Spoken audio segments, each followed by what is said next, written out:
domes, boy, the intention is not to hurt you, it's to murk you. If you go against me in the square circle, let my hands do the talking, I let you do the verbal. Eat this knuckle sandwich that a Chico about to serve you.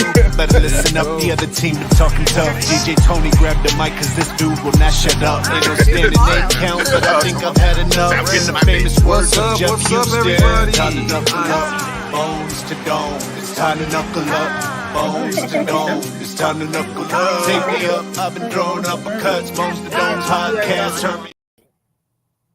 Yo, what's up, everybody? I am the one and only DJ Tony with my main man, Mr. Live Worldwide. Jeff, I got so excited that I accidentally stopped the video too short. I know, I was just about to say, what the fuck, man? I mean, Vince Serrano, you know, he went to a lot of trouble to do that for us, man. I love hearing it out all the way through, and it was just getting good because it was getting to Mr. Live Worldwide for just a second. No. My bad. I'll have to play it three times. Did I do something to you, man? Did I some unresolved issue with me? What the fuck? Nah, big dog, we're good. Well, even if there were, I mean, you know, this would be the best place to put it out there, right? Boom, you know it. So, what's up, brother? How are you doing? You know how I'm doing. I almost didn't make it in today. I know. I was almost upset first time at you. I know. I was definitely going to change your name to Mr. Fields if you would have. Fuck that noise. I'm still here. I'm still part of Loudmouth Nation. I'm here in Loudmouth Central. I'm fried. I'm fucking fried, and I'm not easily fried, but this weekend definitely did it. Back-to-back epicness, and now we get to talk about the fallout of what was the biggest bare knuckle extravaganza of all time, and our debut in the great state of California with Knucklemania 4, which was just, it absolutely lived up to the hype. We're going to talk about it. There were some surprises. There were disappointments, as is the fight game. You know, a lot of you motherfuckers out there really need to know that is the fight game. These things happen, okay? These are human beings. It just amazes me, Tony, the standards that people are held to that are part of entertainment or on television or in the public eye. They're expected to be perfect, and there's a hard reality that comes through that these are human beings. They're not infallible. You know, bad things happen, unfortunately. Accidents happen. Even in the ring, it happens all the fucking time. And it's disappointing. But in the end, accident or not, it's all about making sure that everybody can get home safely as they possibly can, to their families, to their friends, and their everyday life outside of the squared circle can continue on as normally as possible for a fighter. You know what I'm saying? Yes, sir. Yeah, it was a lot of, I guess you could say, accidents. Like you said, stuff happens, can't control it. People, they can get mad all they want, but it is what it is. Like, nothing you can do when someone's, elbow pops out or someone's muscle pops on their arm while they're, what are you gonna do? Fucking torn. I mean, what can you do when you have a torn bicep? Okay, nothing. What can you do when you have an elbow dislocation, especially a bad elbow dislocation? There's nothing. There's nothing that you can do, guys. So stop thinking that you're fucking fight critics, because you're not. All right. Enjoy being a fan, okay? I swear to God, it's like that episode on South Park where everybody goes into a restaurant and they think that they're a Yelp reviewer or some shit like that, and they want to be treated all fucking, poshly and everything like that. I'm like, most of you motherfuckers aren't even fight critics, okay? So just enjoy the fights and understand shit happens. God. It just pisses me off sometimes, Tony, because of all the shit that they talk, and you and I both know what goes in to the fighter's preparation, especially for a big show like this. Do you think anybody wanted that to happen? You think anybody wanted to tear their bicep, to dislocate, to dislocate their elbow? Nobody fucking wants that. Yeah. Shit, they want to finish the fight. You think that you think that Lorenzo Hunt wanted that to happen? Lorenzo Hunt had one goal in mind, and that was to be the first ever 3-seat champion in BKFC history. That's all he wanted. It didn't work out that way, guys. It just fucking didn't. But that doesn't mean that that's it for him. I feel sorry for his next opponent. That's for damn sure. And what happened with Julian Lane and Yevgeny? It was very unfortunate. We haven't. I'm gonna be honest with you. I do believe that might be one of the first torn biceps that we've had in BKFC. We may have had another one. I believe. I think it was second. I think it's the second. I know it's happened before. I can't remember who the other person was, but I know it's happened to someone else. But you don't realize how easy that is to happen. You don't realize that the minute that you take like Clarissa's ankle that one time. Oh, exactly. And look at how badass she was. She didn't waste a second to try to put that fucker back in. I love it. And that's exactly what it is, Big Ben. Freak accidents. And it was just unfortunate that it happened there because I'm going to tell you something, Tony. The LA fight fans, we were so ridiculously well received there. We were so ridiculously well received. And not only that, the California State Athletic Commission was so impressed with our BKFC regulation. They were very, very impressed. We ran a very tight show. We had a little over 7,000 people there. I mean, it was absolutely fantastic. We had some celebrities in the house.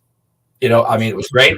Of course, you saw Nate Diaz, of course, was there joining us. You know, I mean, it was great. The venue was great. You know, we were in downtown LA for the most of the time, and you know, I mean, unfortunately, you know, it kills me because it's been so long. It's been a couple of years since I've been back to Los Angeles, but it just kills me the state of downtown Los Angeles. Yeah, that's what I was hearing. It was disgusting, man, and it's just what's disgusting about it is how the politicians that are supposed to be representing those districts just don't give a fuck anymore, because that's what it is. You know, you see the congressmen, you see the senators, even district representatives over there. Nobody gives a fuck about that area anymore. The crime rate is ridiculous. I mean, the homeless rate is beyond what it should be, man. Just tent city everywhere. I'm just like, we're a better country than this, okay? We're better than this. And to allow that to happen and allow that to be on public streets, man, it gets me, man. All right. Well, we will talk about the rest of the show and all of that later on. We do have our first guest in the waiting room, so let's go ahead and bring her in. The one and only, the Joker, Cassie Robb. What's up, guys? What's up, Cassie? How you doing? Good. How's everything doing? Good. How's everything doing? How's everything going? There you go.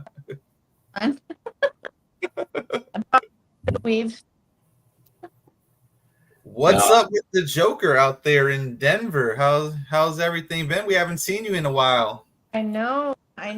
It's supposed to fight, actually. I was going to take an MMA fight back in like March, and then I tore my hamstring. And then before that, I was supposed to fight in July of last year. And honestly, I just had to pull out. Like, if you're not like connecting, it doesn't make any sense to fight, you know.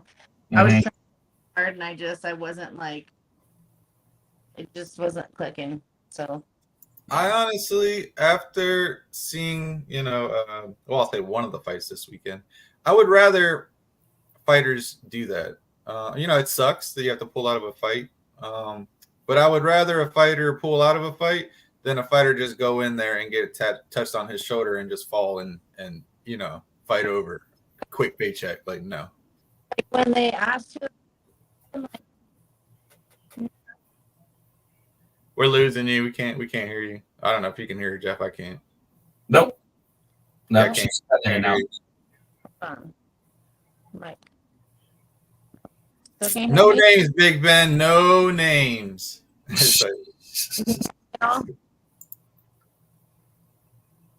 says my mic is on. Fuck the speakers. I mean, fuck the Sixers. No. Well, we can hear you now. You just keep going in and out. Yeah. Sorry, I kind of have shitty service here. You're in the mountains. No, I'm not in the mountains. I'm downtown. Yeah, I'm just saying, you know, even if you're in the mountains, Now you're losing power. bad service. Now there's the bad service. I mean, you know, that's the bad service right there. But you know, diving into talking to you today, the Joker. We got the Joker with us today. You have been thrust into the deep end of Bkfc very, very fast. You have had epic competition since coming to Bkfc. I mean, you know, the names alone, I mean, Taylor Starling, Andy Wynn, Jamie Hinshaw. I mean, it's you have not had pushover fights standing across from you in any way, shape, or form. So with that experience going into May 31st in Denver, you've got to be feeling confident, number one, because you're fighting at home. Number two, you're going to be fighting in a much smaller surface. You get to go ahead and you get to test out the 16-foot squared circle. What are you thinking about with that fight surface changing the way it is? I'm just ready, man. I haven't fought since like 2022. My last one was with Jamie, and I had a little bit of a chip on my shoulder because I beat her the first time I fought her MMA. Mm-hmm. You know, I've fought some of the toughest girls in a few divisions, so I'm not scared. I'm ready. I'm excited. And What do you think about the smaller squared circle? I mean, as opposed to the 16, you know, you did the 22-foot. You've done the 22-foot. You know what it's like to get in the pocket, but more importantly, you also know what it is to circle out that much more. Now you're losing 40% fight space that you had previously. What does that mean? Let's see. I don't know. I mean, it's all an adjustment, anyways. Like switching from like doing MMA and like getting to go back to the corner and stuff, and like having to toe the line. I mean, I'm used to kind of it just being like, you know, really close distance and stuff. So I don't think it's really gonna matter. I am kind of chaser. I hate it, but I'm gonna still stay in close, and I'm just gonna beat her up. That's it. Yeah, I feel like it's gonna work better for your style. I feel fighters, you know, like you, that just, you know, like to go forward. You're not gonna try to move around too much. So I think that the ring is gonna, or the squared circle is gonna fit your style perfectly. Yeah, for sure. What, you know, it has been a while since we've seen you. What has Miss Robb been doing lately? So, pretty much just jiu-jitsu. I'm actually at my gym right now. I'm the program director at the Gracie Baja Gym downtown Denver. And I'm one of the coaches, so that's why I'm still like I'm all sweaty still. I just coached. And then yeah, I do like the marketing and stuff like that for them, and then just training, pretty much coaching and yeah. Mm-hmm. Your opponent has, you know, she has been shown in her last two fights to be really tough. Mm-hmm. Big Ben wants to know, you know, how do you see your hand being raised this fight? Someone's O is gotta go.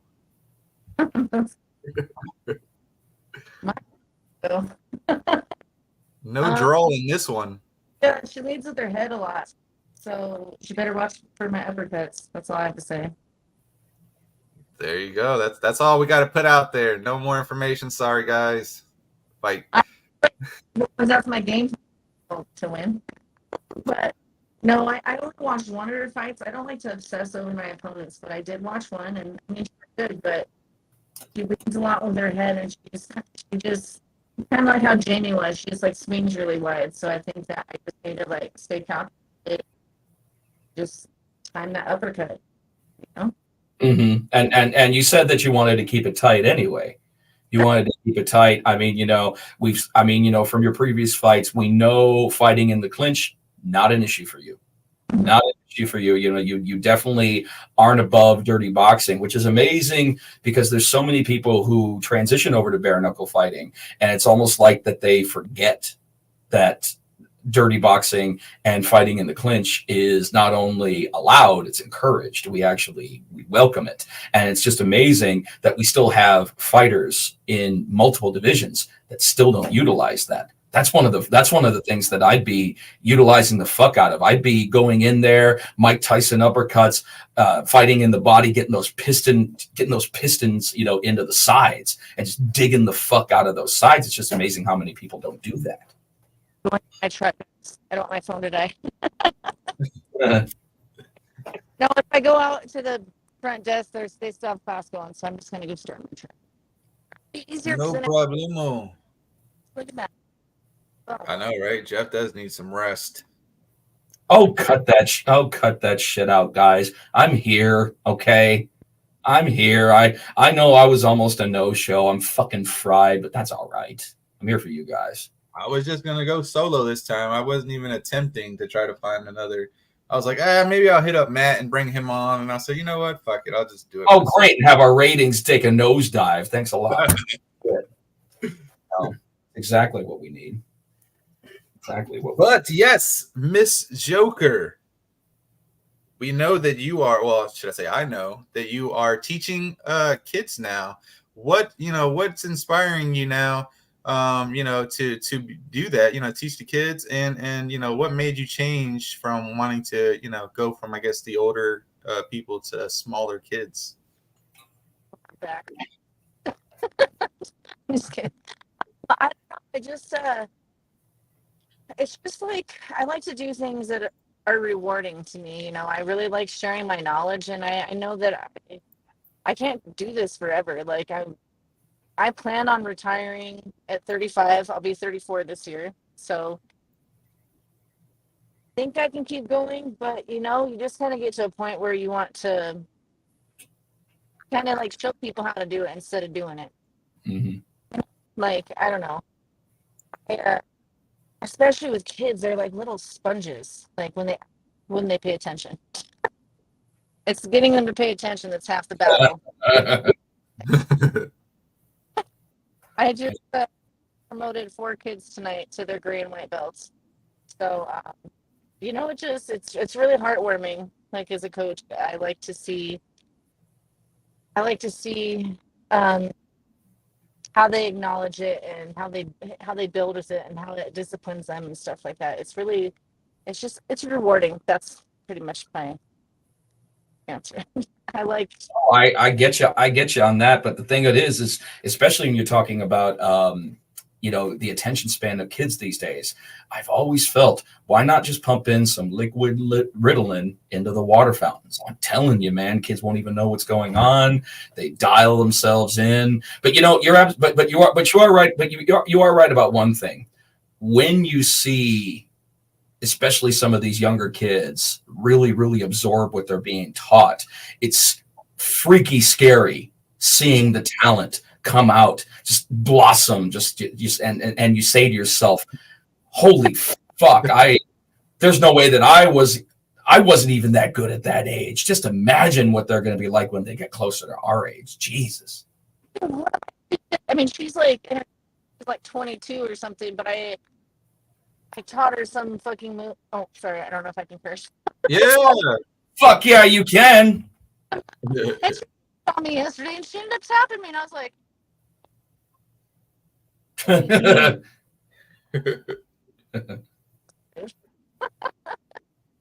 yeah, it's great. I love it. I really do. I like coaching. I think I hope I can do this a lot longer, but it takes a toll on you, and especially bare knuckle. Like I don't want to be like punch drunk by the time I'm 40. So now we know. I mean, obviously, we know we've talked about this, but all your true fans, we know, unfortunately, what your record is, right now. What is this win gonna feel like? What is this win gonna do for you after? I'm not even gonna say the number, but after the losses that you've had in your career recently. That's the thing. I don't care if I win. I just like doing it. That's maybe the problem. I think that everybody really wants me to be a champion, and I do have champion potential, but I just like to do it because I like doing it.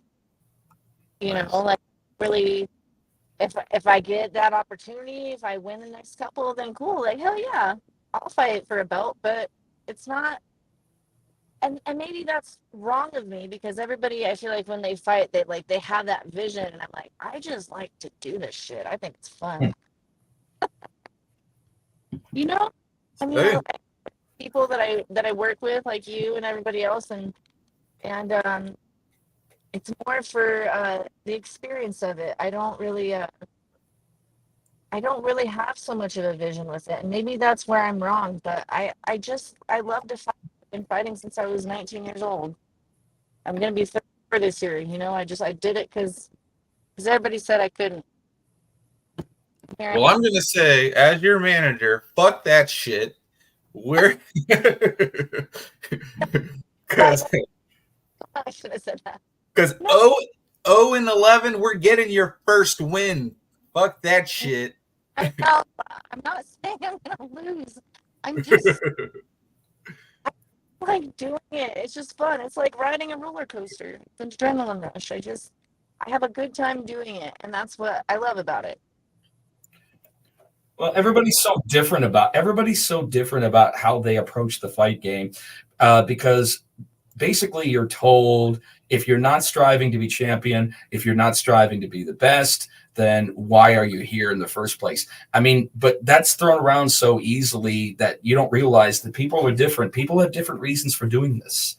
You know, not everybody wants to go in with a champion mindset. I mean, if they get it, great. If they don't, the journey, I mean, it's the journey that counts. It's the journey that counts. It's getting that opportunity to be part of something that only a handful of people in this world will ever even remotely try.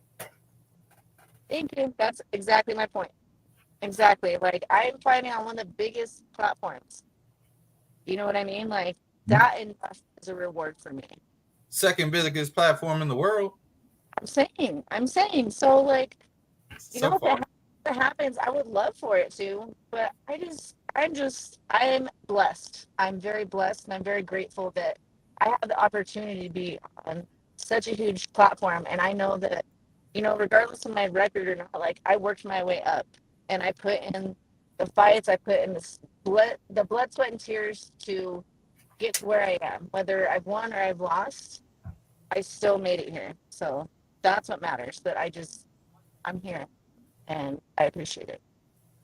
Well, you know, like I told you, and like I've showed you, you got so many people that look up to you, so many people that, even like you said, with that record, doesn't matter. You got all those little kids that look up to you, even adults, you know. So just keep doing what you're doing and killing it, you know. Well, not only that, she also has the most elegant Oh, neck tattoo in BKFC. That's for damn sure. Definitely the most elegant neck tattoo in BKFC history. 100%. Seriously. right? That's who are Jessica Saunders, Parlor Tricks in Golden, Colorado. If you want to. Wow. See, look at that. Look at that. That's fire, man.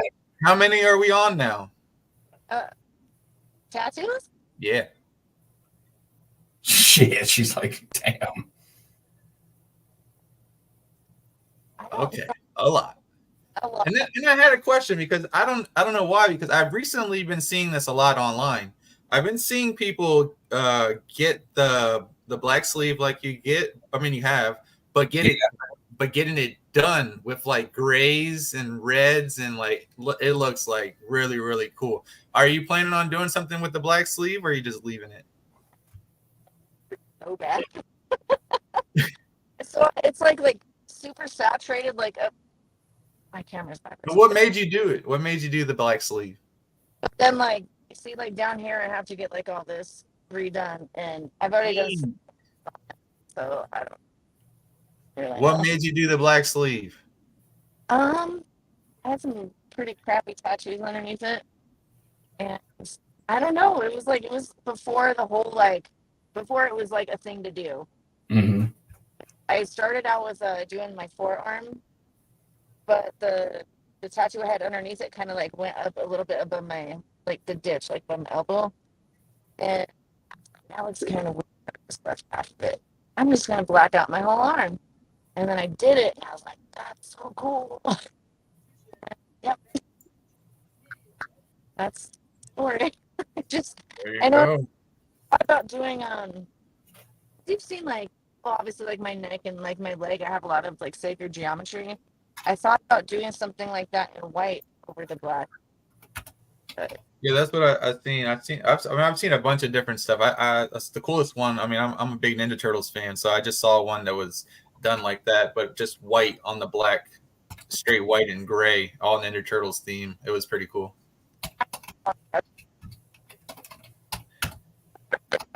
Since you got the black sleeve, you should do like a Gotham City theme, like darkness, like that'd be dope. all right, okay. The Dark Knight theme, with a bunch of ha-ha-has all through it. Like, that'd be dope. Don't give me ideas. I got you. I can't afford it. I know. Just have her walk out. Just have her walk out. And I thought my jokes were bad. Yeah.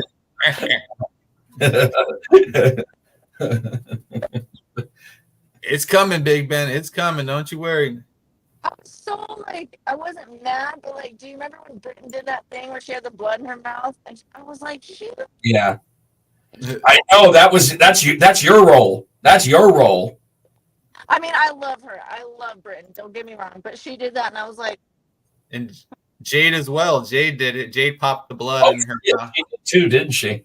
Yeah, Jade popped the blood in her mouth, and she did it 2 times. She did it against Gabby, and she did it against I think she sure did. Against Taylor, because I remember the one time she did it, everyone got pissed because she got blood all over the stage, and she like popped the blood and it got. She had the blood capsules. Yeah. They were pissed because we had to hold up for a second and clean that shit up. I know. I remember. Send the money. Dang. Well, I'll work on getting her a tattoo sponsor. I don't know about sending money for tattoos. She's already got one. But I get my eyelashes sponsored now. I know. I was trying to get all your sponsors earlier. I know you stay busy, so I could add them all up to the screen. I only got the 2, which you got that new one today.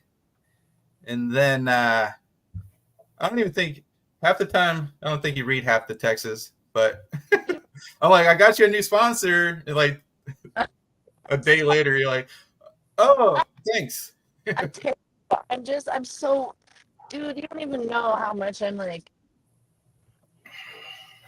just training and like coaching and stuff like that. Like I'm busting my ass for this fight. I really am. Between, I'm trying to like balance coaching and fighting, taking care of my dog and stuff. I'm on a voice. It's so hard.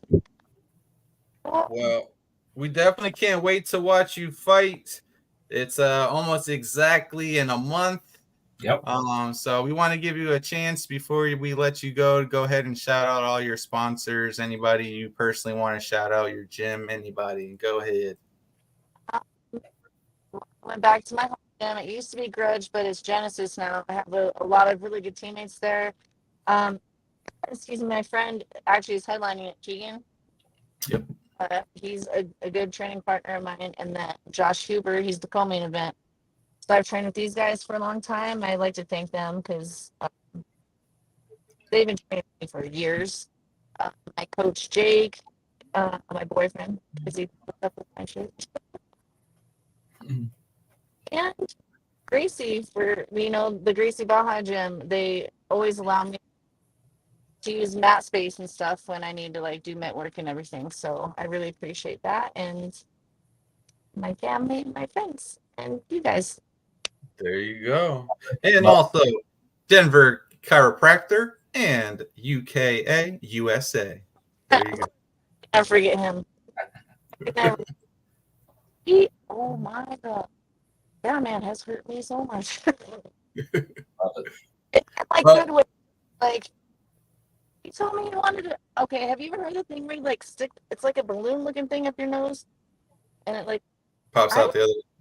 Yeah. Oh yeah. No, hell no, I'm not doing that.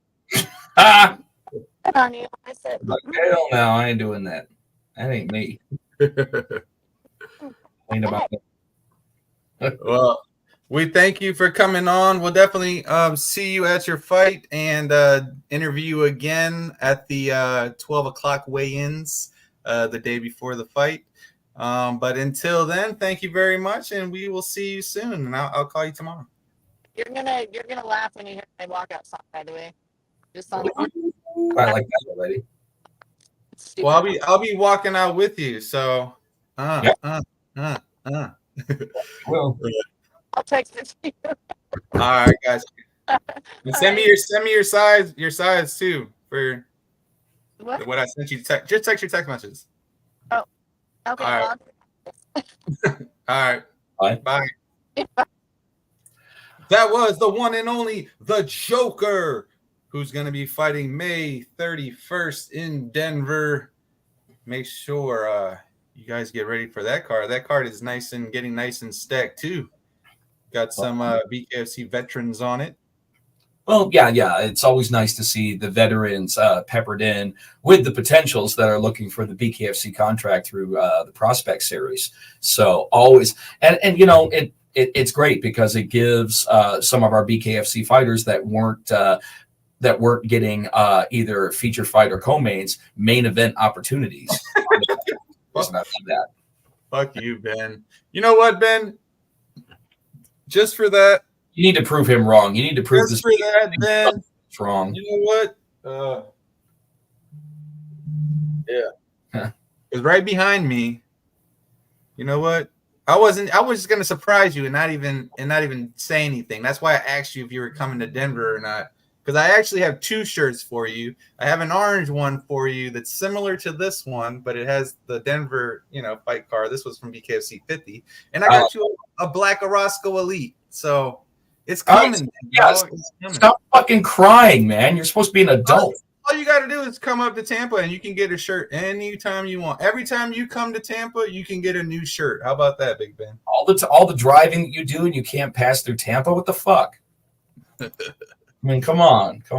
Now, before we go on to our next guest, I definitely want to give a big shout out to the second event that I did in downtown Los Angeles this weekend with my very, very good buddy, Herb Dean, who took a stab at co-promoting. He took himself out of the cage from a referee's perspective and co-promoted highly successful amateur MMA event with his business partner, Savant Young. They both run the Fight Academy in Pasadena. Very, very successful gym. We were downtown at the I think it was the Auto and Events Center. It was like smack dab in the middle of downtown. Absolutely packed to the rafters. Bunch of celebrities there. Mike Beltran, who was with us in the Squared Circle the night before, made an appearance. He's got a badass tequila that he's associated with. It's called Tequila Mandala, and it's really, really fire tequila. He had it. He had all kinds of tastings at the VIP section over there, and it was fantastic. Bunch of celebrities showed up to that, and one of my favorites, who's going to be having a fight coming up May 18th in Brazil, probably the greatest female grappler to ever walk the earth. I'm talking about my girl Gabby Garcia. She showed up there because she has a gym in California. She has a gym just outside of Los Angeles. So she came and showed her support and her love. And Tony, I'm going to tell you something. 21 years that I've been on the mic now, this was the most successful amateur MMA debut I've ever been a part of. It was it was just absolutely off the page awesome. And we had some of the guys come along. We had Swervo join us. We had Rex and we had Jacob. And we had Jacob. I was able to get them to come along, and they got to see Mr. Live Worldwide in a different capacity because there were no cameras rolling. So Mr. Live gets to be a little bit more personable with the crowd. I even said shit a time or two on the mic. I can't get away with that in BKFC. They give me walking papers. I say shit like that. But on the house, yeah, I get to have a little bit more fun. I get to have I'm not saying that I don't have fun with BKFC. It's just that it's a different kind of fun, guys. You don't. Bert? That's right. We will see you at BKFC 61, buddy. We absolutely will. But huge shout out to them. I hadn't seen Herb in it's actually been a couple of years actually since I've seen Herb, and his beautiful wife Victoria took me out afterwards the day after for a fantastic lunch on Santa Monica Pier, which was great. So just a bunch of great people that are involved in that. So guys, keep your eye out for the next upcoming event, because I'm going to be associated with these guys moving forward, of course, if scheduling permits me to do so. Check them out at provinggroundsmma.com. These guys are going to do something special with this. That sounds good, man. Look at that. Shout out to Falcon09, Loudmouth Nation. That's right. That is starting to get traction. Oh, before we go to our guest, Tony, a wonderful idea actually came up, and I thought, what better way to go ahead and launch it right here on Bones to Domes. I did kind of pepper it in. I don't know if anybody noticed it, but I did pepper this in at the weigh-in show with Mike Perry and Thiago Alves when they were facing off. I came up with a great fight phrase that I am in the process of trademarking. I actually filed the trademark the same day that I thought of it. So, because I'm just so excited about it. Now, Tony, of course, you know the acronym ASAP. Of course, that means as soon as possible. Well, I started thinking about it. I'm like, how awesome it would be if we have a fight acronym that goes AVAP, as violent as possible. And I went ahead and I trademarked the saying, make this fight AVAP, as violent as possible. Nice. I like it. I gotta get you some new shirts made now. Well, it's already in the process. The design team is already over it. The trademark has been filed. And have myself a nice little thing. I'm going to start wearing shirts. I'm going to start having merchandise associated with that. But here's the thing. It's not going to be spelled out. It's just going to be the acronym. So if you haven't heard it here, then everybody's going to take a look at that and say, what does that mean? What does that mean? So that gives you a conversation segue into it, as violent as possible. You got Lorena's approval. I know, right? It pops, right? It pops. I have to be on top of it, Big Ben. The shit doesn't shut off. It doesn't shut off. Sometimes I wish it would, so I could get some fucking sleep. All right, let's go ahead. Tony is so good at shutting me down. Tony's so good at shutting me down. I'm on a roll here. All right, let's get on to. I'm feeling good, man. Ever since like 2 weeks ago when I said that my life was fucked up and shitty, everything is flipped around. I got some news I'm going to drop in a little bit, but let's bring on our next guest. All right, let's bring on our next guest. Debuting in the same event, BKFC Denver, and that is the one and only the Beast, Ruben Arroyo. What's up, Ruben? Guys? How's it going? Pretty good. Well, not only that, I'm excited for Ruben because, as he stated, this is actually his very, very first podcast that he's been a part of. Yeah, it's first time. And you look seriously, man. You look like you're as calm as a Hindu cow. I love it. That just means you're fucking calm, bro. How you doing, man? Pretty good. Just got out of training. We could definitely see your sporting the colors right there, bare knuckle fighting championship and such. We're going to dive right in where the water is warm, brother. Talk to us. May 31st, BKFC Prospect Series, getting the opportunity to debut with us and debut in the sport of bare knuckle fighting. I mean, what's going on? What kind of mental processes are we doing? I mean, we know your amateur MMA background, but now you're moving over to bare knuckle. What's the mindset? It's just, I'm excited. I can't wait to get in. I started off as a fan. Yes, you did. As a big time fan. I was honestly, no disrespect to Russ from the extreme BKFC fans, but I think I'm the most extreme fan that there is because I'm actually getting my ass in there. Like him. True. I spent a lot of my own money going to a lot of shows, traveling with you guys, making sure I was in there, front row, ringside, me and my son.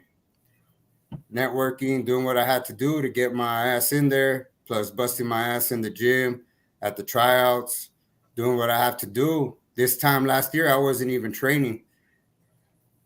I started like less than a year ago, and I already got my opportunity. So that just means, I've been busting my ass. All the people around me, thanks to Team Genesis, have prepared for me this opportunity, and I'm finally getting my chance to showcase what I can do.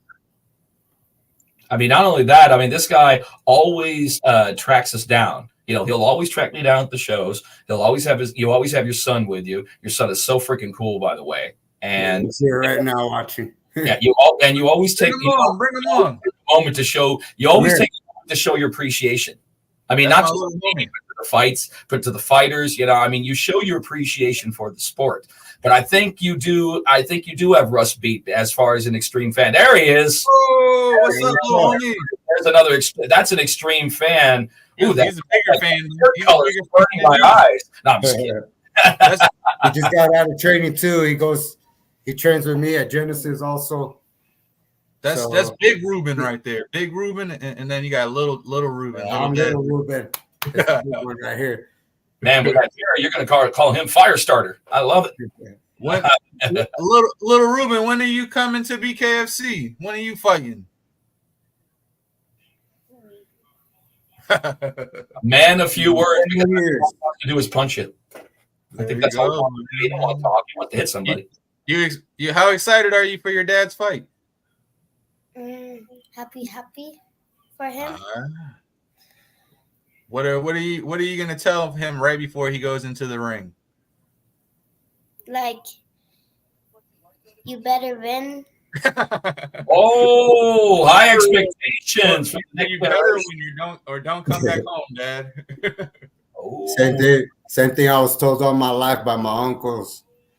If you get in a fight, by my mom, if you get in a fight, it's all right, but you better win, because if you lose, you come back home, I'm gonna kick your ass again.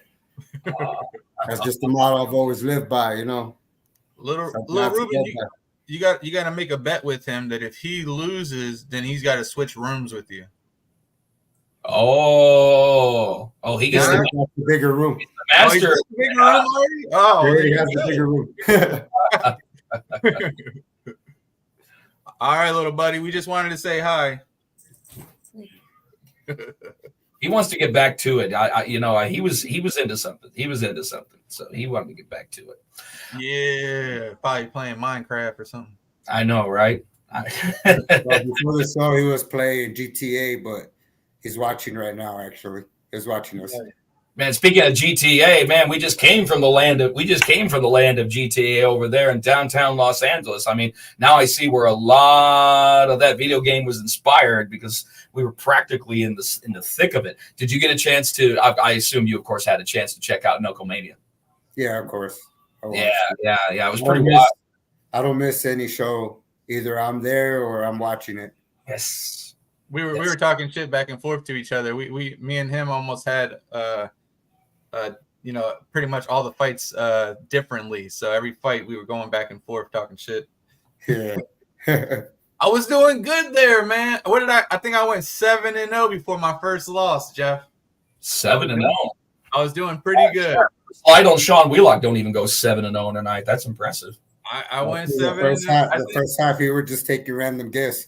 Yeah. The first 3 I didn't really know too much about the prelim fighters, so I kind of just guessed, but I ended up getting them all right. And then I got lucky on 2. I'm not gonna lie. The Daniel Alvarez fight, I was like, it looks like he's gonna lose this one, but he stood in there, and then he pulled it off. No, he absolutely did. So my question to you, Ruben, is what was the biggest surprise in Knucklemania as far as the fights goes? I mean, biggest surprise. Broken arm. Yeah. But you can't take anything away from. Oh my God, I'm gonna tell you something. How about Alfredo Angulo weathering the storm? Weathering the storm against Jeremiah Riggs. I mean, Jeremiah just absolutely went out there, and it was a blitz truck in Carson. It was parked a truck on his face, and he still found a way to turn it around. easily one of the best come from behind victories in BKFC history.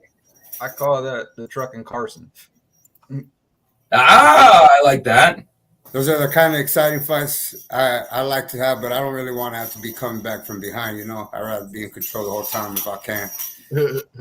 But, you know, I want to be an exciting fight.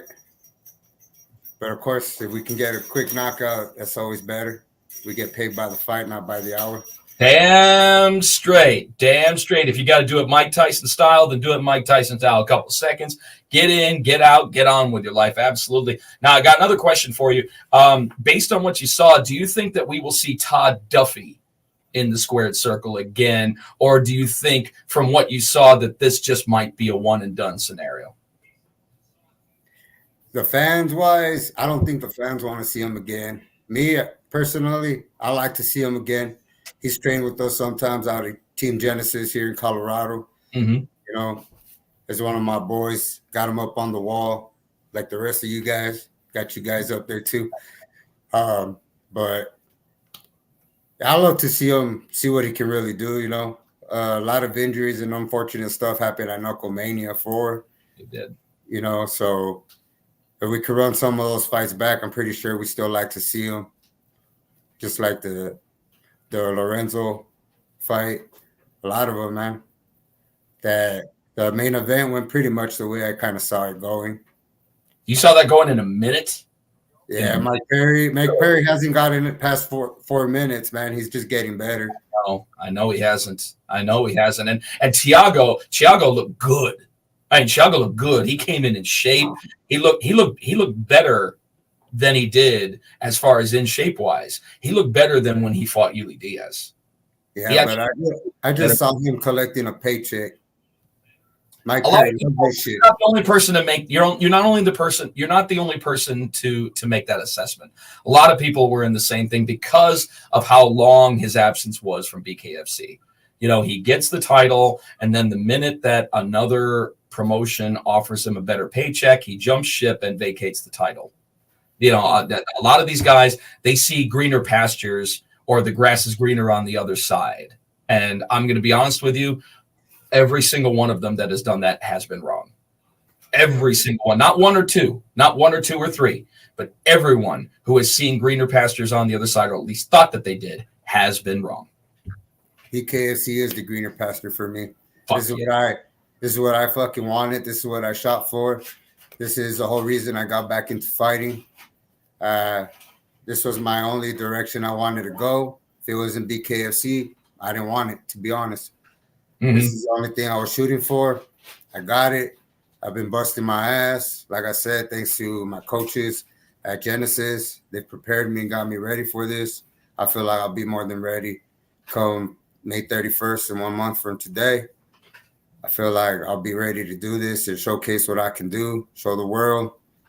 I might be a nobody today. Within a month's time, the world's going to know my name. And I got to make sure I solidify my dominance and show what I am and why they call me the Beast. I love it, Tony. I love it, man. You're gonna definitely take over. Like you said, you've seen it. You've been at a bunch of the events. I met you as a fan, and kind of I'm not gonna say took you in, but kind of took you under my wing, and we kind of introduced you to Mike and Mish and everybody, and then we all started hanging out, and then and now, dog, like you said, a year later, now you're about to fight for BKFC, which to me is crazy. I remember us being in Denver and you messaging me or texting me, and, hey, how can I get in the weigh-ins? Where's the weigh-ins? And then now you're fighting. It was a little over a year ago on April 27th, to be exact. Exactly. So a little bit over a year ago. Wow. Yeah. It was April 29th, a year ago yesterday, that we had the BKFC fights here. It was a year ago yesterday. So at this point in time, I had just been a year ago. Today, I still hadn't found a gym yet. It was a year ago tomorrow. Invicta FC was here. I went there. I met some other fighters, talked to them about getting a gym, looking for a new home, because originally I'm from El Paso, Texas. I ain't from Denver. I just train out here. But I was looking for somewhere to train. I had newly moved out here. You know, I was going through some shit when that happened. I was homeless. I didn't have my kid. I had just got out of jail. I was in the streets. I had a choice whether to crawl back home to Texas and get an easy handout from my people on my tribe. And, you know, I could have got help. I could have got a house. I could have got all that. But I decided to stick it out and stay here and say, fuck the bullshit. And I was on probation. I successfully got terminated from my probation, did the 2 years, lived on the streets for about 18 months. I never asked for no handouts. I busted my ass. I had like 3 or 4 different gym memberships to go to all the gyms like locally around here, so I could have places to go and shower, go to work. You know, I worked for my own money. I didn't ask for nothing. Nobody knew what I was doing. The people I worked with, they would talk a lot of shit about homeless people and everything, not knowing that I was one, and I just ate that shit up all the time. And I kept eating it up, and it just pushed me forward. I see myself in the ring going a lot farther, because ain't nothing beat me out here, and ain't nothing in that ring gonna hurt more than the shit I've been through in my life. I just keep pushing forward. I do this shit so my kids can see, because I don't just have a son. I have 3 daughters back in Texas. Their mother don't let me see them or talk to them as much or have communication. So big shout out to Hazel, Mary Jane, and Belinda. Your dad loves you. I'm doing this so you can see that if your fucking loser of a dad can make it out of the streets and live his dreams, anybody can. Anybody back home, I want to be a positive role model for my people. Show them that somebody can get out the gutter and do good.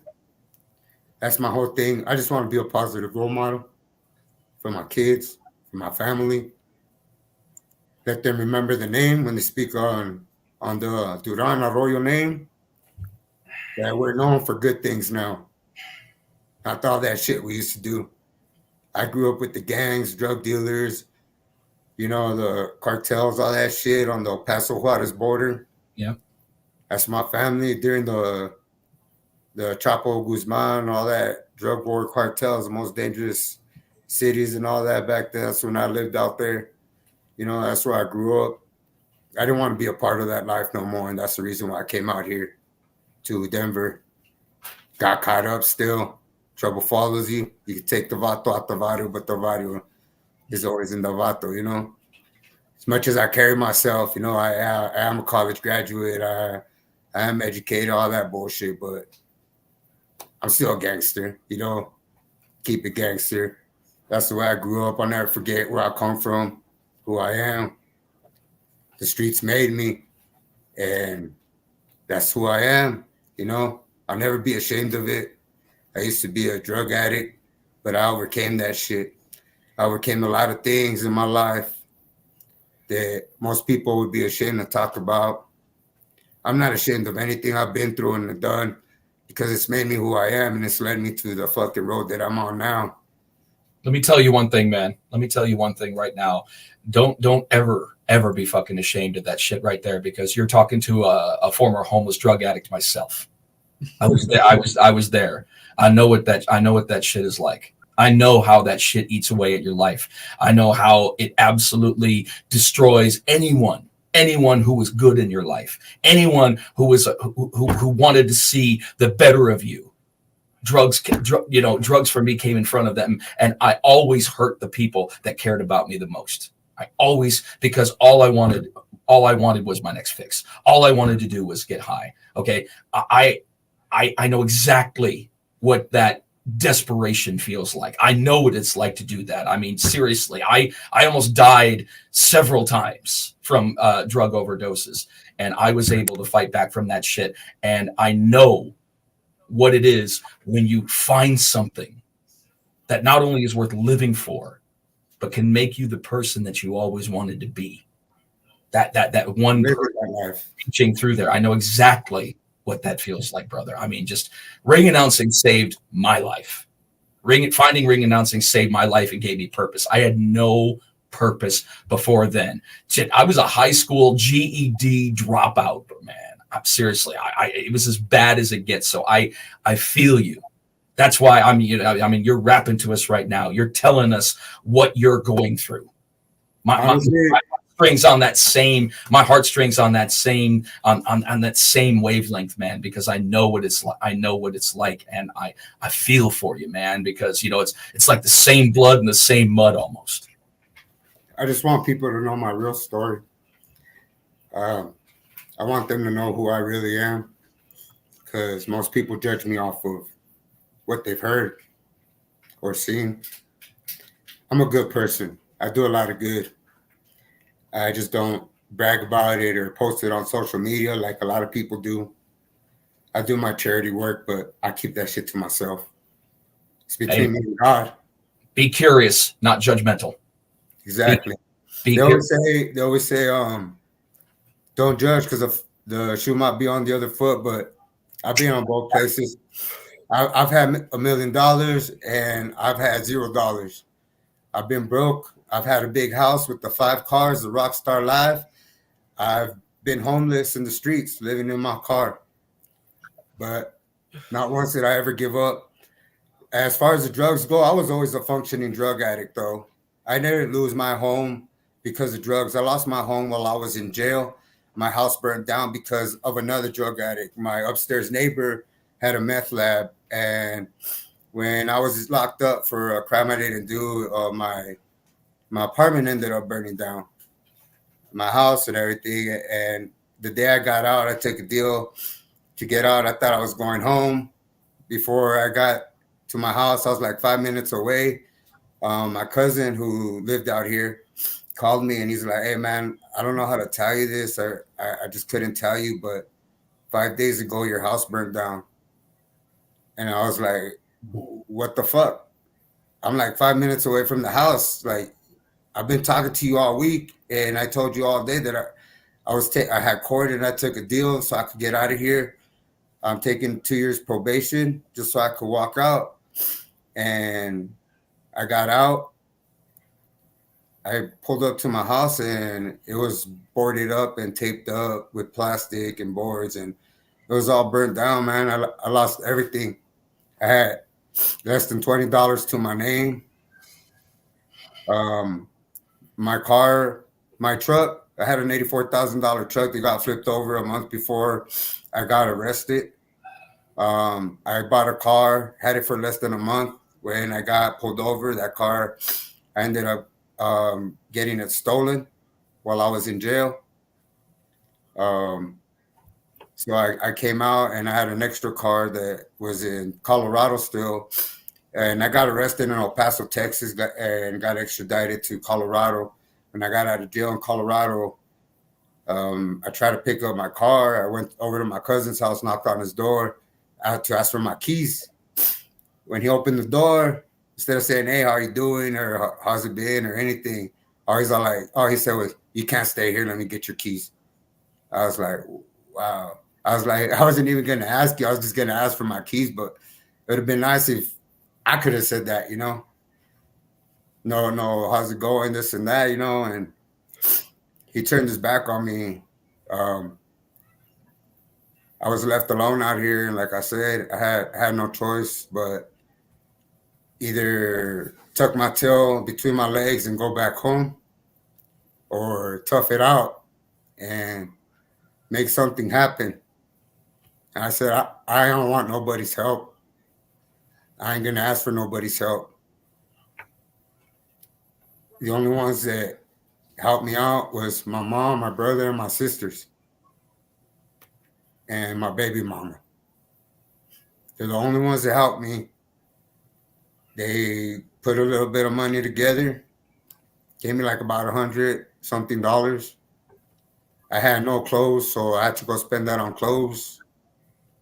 I had to buy clothes. All I had was literally the clothes on my back that I was released with. So I spent that on clothes, gas, and a little bit of food. I got my own place. I got my car, my truck. You know, I try to help out people as much as I can because I know what it's like. But I just have like a bigger purpose, and I know that shit now. There was a time in my life where I didn't attempt. I actually did. I committed suicide. I was legally dead. Where I was so bad, and I just didn't know what to do. I've struggled with drugs, suicide, depression, all that shit. Hasn't been easy, but it's time I let all that aggression out. When 1 month's time, Oh yeah. when we In the talk, right- I've been looking forward to the day you announce my name. That's a dream come true. Fucking love it, man. This is what I signed up for. I don't want nothing else. Bkfc is the place I was aiming for. Like you guys said, it's the second biggest platform earlier. Soon we'll be number one. And I know it. I want to be a part of this shit. Hopefully when they release the first Bkfc game, I can be a part of it. We want you to, man. I'm gonna tell you. First of all, I want to thank you for sharing with us, honestly, and feeling with us. Sometimes I know that's not easy. That's not easy. It's not easy to bare your soul on any kind of live public platform. So you shared with us and you felt with us, and I want to thank you for that personally, Ruben. Yes, Thank you. definitely. I talk Thank to you you for almost having every me, day, guys. and I didn't know any of this, so I definitely appreciate you. Letting us know, and it's a blessing. No, man, shit. It's a blessing. Yeah. I'm sitting here trying to that's why I just keep rocking, dog. Because I'm like, we're both dads, so this shit, we kind of went through the same type of thing. God first and fighter second. That's all that matters. So we definitely appreciate you, man, for sure. What I want to, let's step away from that for a second. What I want to know is, like you said, you have this fight coming up. You are fighting out of Genesis. You have a bunch of BKFC fighters fighting out of that gym as well. We had a question from, I believe it was Big Ben. Let's see. Have you got any training done with Chris Camozzi?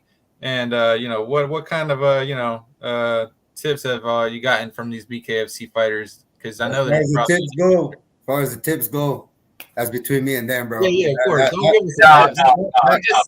Fight game. Close to the chest, yeah. Yeah, that's staying at the gym. Have I trained with Chris? Of course. Chris, I'm real fucking grateful for Chris Camozzi as I am DJ Tony. DJ Tony's the one that invited me to the press conference on April 27th of last year, where I started talking to everybody. I started getting that feel for the fight life again. I started loving it again, and I was like, man, I want to do this. Chris Camozzi, I ended up meeting with him at 1FC a week later. Mm-hmm. For when 1FC came to the United States for the first time. I ran into him there. We talked. He told me to check out Genesis, hit up Coach Jake Ramos, and tell him that he sent me. I've known him from back in the day, and Chris really put me on at Genesis, so I'm real grateful for him. Today earlier, I had a class strength and conditioning with Gertz. Nice, Brandon Gertz, yep. Yeah, got my buddies, other BKFC fighters out there. Got Matthew, got Stroh, got Keegan. You got Yeah, you got a lot of motherfuckers out there. There's just too many of them to name. Yeah, you know? you got what's his name too? That fought Jay Jackson. That fights out of there too. Mm-hmm. Yeah, Marcus Edwards. That's my boy. That's my dog. Marcus Edwards. Yeah. That attention's Yeah. And you guys are one of the only gyms in the US that does the actual bare knuckle classes. Yep.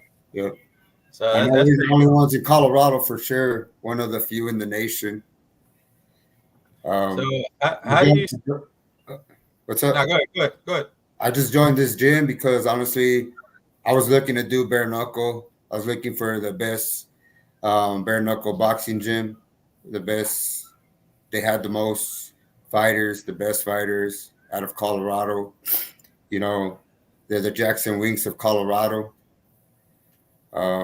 Everybody from all around the state comes and trains with us, partners with us, sister gyms, all the local UFC champions from other gyms, Bellator, Bkfc, whatever, they all come to us.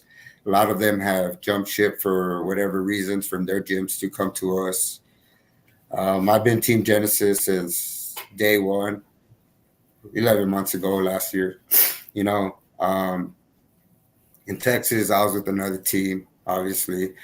That was many years ago. By the time I fight, it'll be 9 months and 15 days since 9 years and 15 days since my last fight. Yeah. It's a little kind of cool because I'm from that 915, you know, 9 years, 15 days exactly representing, you know, for the 915. Got to show love for the 303 too, of course. It's my second home. But it's been a long time since I fought, but it's not like I haven't been fighting other demons and shit in the streets, people, whatever. You talked earlier about asking about how we feel about the smaller ring. To me, honestly, it ain't nothing, man. I've been used to fighting in little confined spaces when I was locked up in the streets, whatever, schoolyard fights, in the class, whatever. There's always little room, little space, whatever. I've never been one to back down from a fight. I've never been scared of anybody. I don't know. Those that really know me know I'm that one guy who also went and called out fucking Mighty Mouse Johnson. I have the video. Yeah, I remember that. Yeah. You called him out. He said, "Oh, hell no." He said, "Oh, hell no. I need a kick and grapple." And I was like, "Let's do Bkfc, man. Let's go bare knuckle."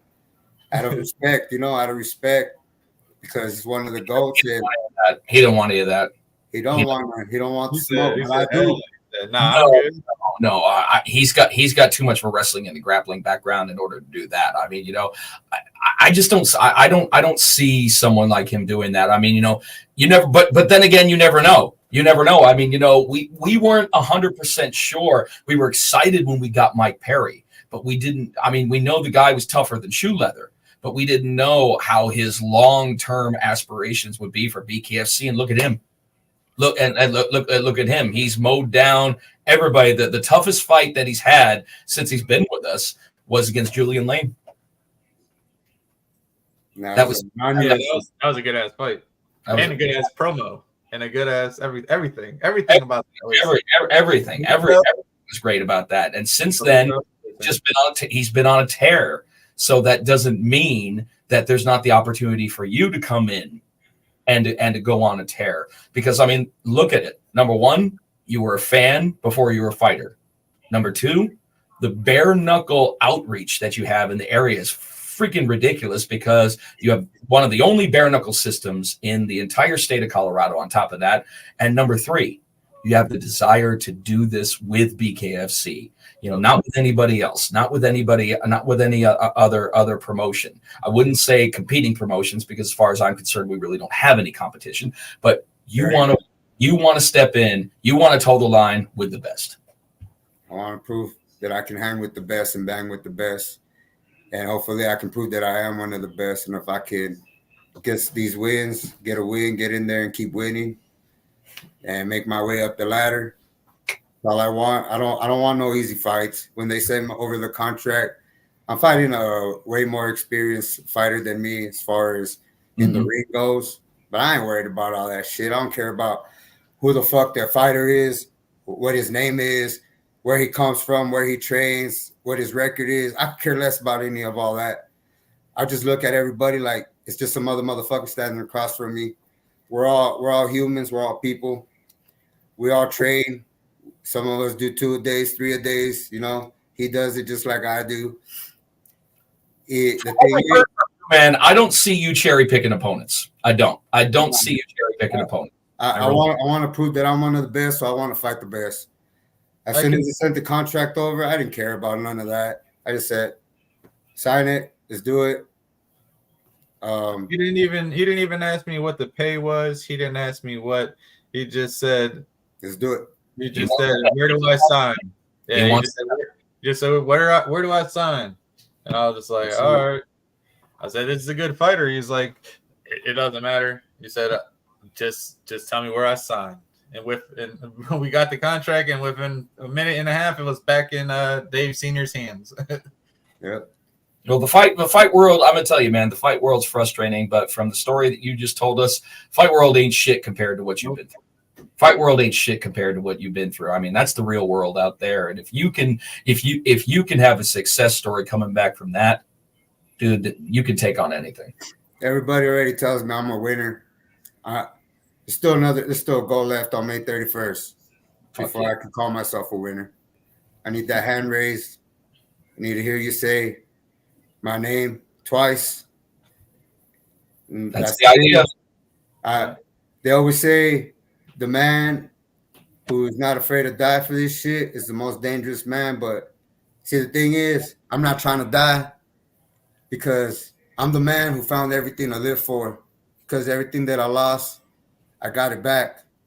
And I ain't going to fucking lose it again. I got everything to live for. So to me, the most dangerous man in the world is not the one that's willing to put it all on the line and die for it, but the one that has everything to live for. And I have everything to live for. So I'm going to fight my fucking ass, make sure he dies, and I live. And that's exactly what we want. Of course. Exactly what we want to see, man. And for you, this being your very, very first podcast, let me just, I'm sure I speak on behalf of Tony, it's definitely one of our most memorable. Yes, you've definitely been one of our most memorable guests since we've been starting this.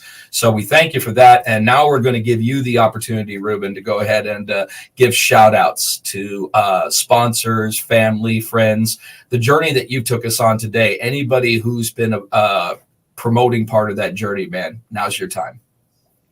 Well, first, of course, big shout out to DJ Tony, of course, for helping me get on. Big shout out to Coach Ramos, Coach Owen, Chris Camozzi, Gertz, Marcus Edwards, Keegan, all my Bkfc family that I train with, everybody who I train with who's not Bkfc, whatever other promotions, you know, all the top promotions. Big shout out to all of them, everyone who supports me, the people who tuned in for the first time just to watch, you know. Big shout out to them. Big shout out to my son, my biggest supporter. Big shout out to my daughters, Hazel, Mary Jane, and Belinda. And, of course, got to shout out the sponsors, which is HK USA, Denver Chiropractics, Sparks Smoke Shop, Billboard Mats, the Donnybrook Company, Legend Auto Sales, EDS Supplements in El Paso, Texas. Homeboy hooks it up. It's all natural stuff, you know. He's the best. Comes straight out of El Paso, Texas. A lot of my sponsors, more than half of them are from my hometown. I reached out to my hometown people because trying to put on for my people and also my second home out here in Colorado. I just want to show love to my city and all the people out there. You know, hopefully they get behind me. They get to know the fucking beast a little bit better. I ain't that much of an asshole like I see him. I just been through a lot of shit. Yeah. We definitely loved your story. I'm sure you gained a bunch of new fans, and you will. And just from seeing you, like I said, like you said, coming in as a fan, and me seeing it from this side, I already see that you've already gained so many fans, so many people that love you and support you. So it's going to be a fun night, man. I can't wait to be there in person. I can't wait to walk out with you. It'll actually be my first time ever walking out with a fighter. So I'm not only behind the DJ booth. So it's gonna be both our first time, big dog. Wow, that I didn't know that, Tony. That's badass, man. That's wow, Ruben. You got DJ Tony for the first time. You've been with the company almost as long as I have, and you're the first one that he's gonna walk to the ring with. I love it. It's gonna be dope, man. So same thing. I appreciate you. So I don't disappoint anybody, and I put on a good show. That's the main thing. Put on a good show. I mean, none of that shit matters. What matters is exactly what you just said. But and I already know. I mean, hard opponent, but you got this, big dog. It's gonna be dope being there in person. Denver always shows love to Bkfc. I called out some of the best in the world, so it's not like I was looking for an easy road. There you go, man. Love it. I don't want an easy road to the championship. I want to fucking beat the best so I can have without a shadow of a doubt, without people saying that I ain't shit. I want to prove that I am. And you got a hard opponent, so that'll definitely do it. Yeah, and fuck what they say, man. If you do it for you and you're happy with the results, that's all that fucking cares. So seriously, Ruben, we appreciate you having on. Fantastic debut for your podcast. You need to do more of these, man. You're a natural. You will next week. I have another one coming up in a couple weeks. Next week on Mike and Mish. Yes, sir. Beautiful. Next Wednesday, Mike and Mish. There you go. Yes, all sir. right, man. Thank you for coming on. Mike and Mish also. Yeah, of course. They're the homies also. We've gotten out and ate dinner a couple times. They know my son also. Just like Mr. Houston here, we played table tennis a couple times. Oh yeah. You were just shit, man. You were better competition for me than I thought you would be. On that. I was better than I thought myself. I surprised myself a lot, man, and hopefully I'll surprise myself on May 31st. And one last thing, make sure everybody, I'm fairly new to Instagram. I don't got that many followers, so make sure you follow me at the Beast Bkfc or the Beast Ruben the Beast on Facebook. I ain't got none of that TikTok shit or any other stuff. But there you go. You will see him right there against Schultz May 31st. Yeah. So, we both fighting out of Denver, but he's from Montana, so there ain't really neither one of us is the hometown boy. But I've been back and forth between El Paso and Colorado for like 14 years now, back and forth. And I lived in Denver for the last 4 years. So this is my home too, away from home. So hopefully I get the home crowd behind me. And I know I'm getting some of my home crowd from El Paso coming out here also. And hopefully we can turn it up and shit. And I show off for all of you guys and put on a good show. There you go, man. All right. Well, thank you very much, man. We appreciate you coming on, and what a journey you took us through. And enjoy the rest of your evening. And I know you're going to kill it on Mike and Mish. Thank you. There you go, bro. Peace. Peace out, guys. Good one. Oh fuck, man! That was a good one. I need a second after that one. I mean, geez. I think we've only had two of those maybe before, Jeff. Yeah. That was a roller coaster, man. I was tearing up on that one. We had I know we've had two at least. Yeah, that was. I mean, it's not. John was a good one. It was a good story, that. I know there was another one I just can't think, but we appreciate when people come on and they share and they feel. They share and they feel. They right there on their sleeves. They have their the stories right there. I mean, honestly, Ruben was an open book. He was an open book with us, and sometimes that's not easy to do, especially when your tale is something like that, where it's gone from bad to worse to terrifying, and then you find a way to find the light out of that and to find purpose in your life.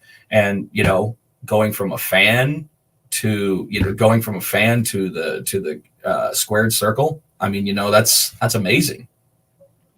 Yeah. So I mean, it's like you said. I mean, if he and just like his story, if he went through all that, nothing the square circle is gonna give to him is gonna be harder than that. So not a punch, not a knockout, not anything. So we'll see, But yeah, I think he's got the right temperament for the sport. yeah, he's gonna, and like he said, I mean, he loves this sport so much. I mean, I've literally seen him at probably at least 10 events that he's paid to come out to himself. Yep.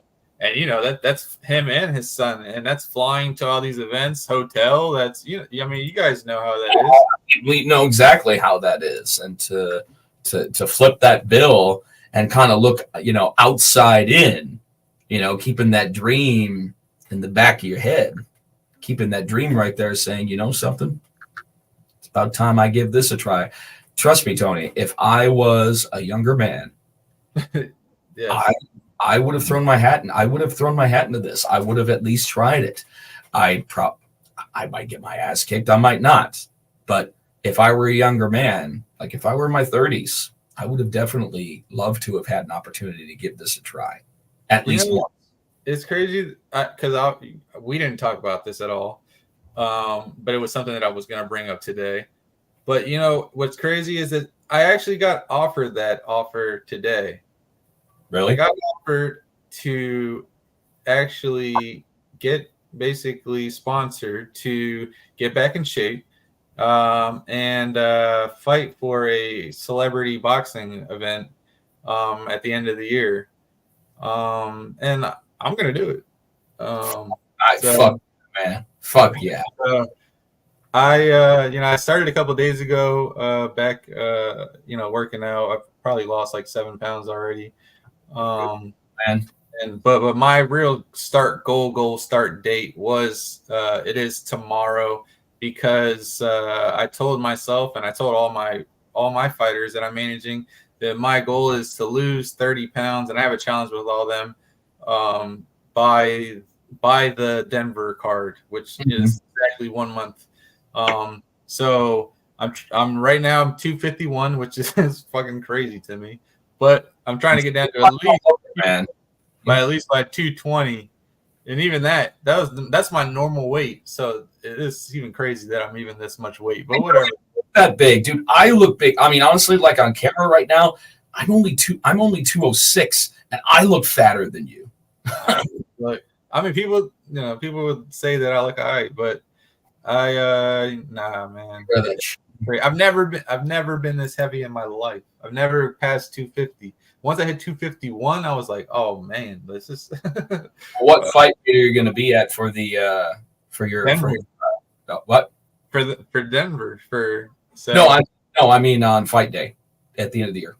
Oh, okay. So let's go ahead and bring that up. So actually coming this Thursday, we will be doing. Oh shit! Did I not? Oh man! God damn it! I didn't do it. Anyways, there is a new influencer, but I can't believe I freaking. Anyway, there's a new influencer fight league that's coming out. That's going to be debuting this Thursday. We're actually going to have the press conference this Thursday at 6 p.m. Live from Signature Punch Boxing, which is going to be our fight's going to be first fight August 3rd. So that's something I was going to talk to you as well about. Got to have our celebrity, ring announcer as well. I'm going to have my first fight. It's up and I'm available. You know how I roll, bro. And there's no way I'm going to have my first fight without Mr. Live Worldwide calling my first fight. It's just not going to happen. Even if I got to pay to have, and they got their own announcer, I'm like, look, and they're going to do it because, and not to say it like that, but it's me. But So I'm dog. I got Oh, you. you're gonna bring me in like Ricardo Rodriguez, huh? You're gonna bring me in like Ricardo Rodriguez for Alberto Del. You're gonna have a whole special announcer, like, you know what I mean? I'm gonna do it, man. And I'm even gonna get your own custom Jordans for the fight. We're gonna have the same Jordans on. We're gonna kill it, dog. We're gonna be matching. We're gonna. You know me though. You're gonna have to rock orange that night. Now you're scaring me. Now you're scared. Now you're scared. Outfit, but you got it. You know, it's got to be. I need an orange. You know, we got to go orange that night. Oh man, then I gotta lose some weight because orange makes me look fat. Not the suit, just I can never remember what the heck it's called. Oh, you want the hopper tie? The hopper tie. There you go, an orange hopper tie. I want like the one that you had this week. And yo, let me tell you, Jeff, if you've ever been any more spicker than anything this past weekend, Jeff killed it. Jeff's suit was goddamn, dog. Like, I got it. Yeah, that was my brand new one. Jeff, you killed it, man. That suit was so fire, dog. I thought like that. I wanted to do something pretty special for Knucklemania is worth getting a new jacket for. I mean, well, they're all. I mean, eventually, you know, the suit sponsor will finally mesh itself. I'm not worried about that. But this one was actually courtesy of Modern Man Apparel out of San Antonio, and my guys over there. I saw this suit and I said I had to have that. They tailor-made it. They tailored it a little bit more to my fitting, and it was just absolutely fire, man. I had the rhinestones. I had the rhinestones on the lapels. It was rocking. I was getting nothing but crazy compliments. Knucklemania, you know, it was our biggest event ever, so I had to bring out one of my best jackets ever. It was I've never seen a jacket like that ever. I'm not even hyping you up. I'm not even hyping you up at all. I swear to you, it was the best jacket I've ever seen. Like it was that shit was fire, Jeff. I'm gonna go into my own vocabulary. That shit was fire, dog. Like, I appreciate it, man.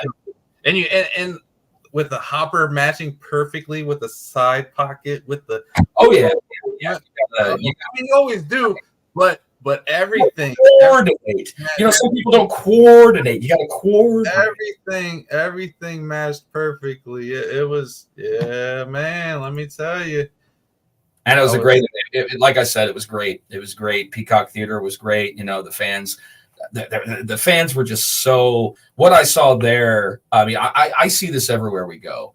But it's been a while since I've seen so many fans as appreciative as the LA fans were for us to come. I mean, you know, a lot of them had been coming up to me personally, said, "You have no idea how long we've been waiting for this."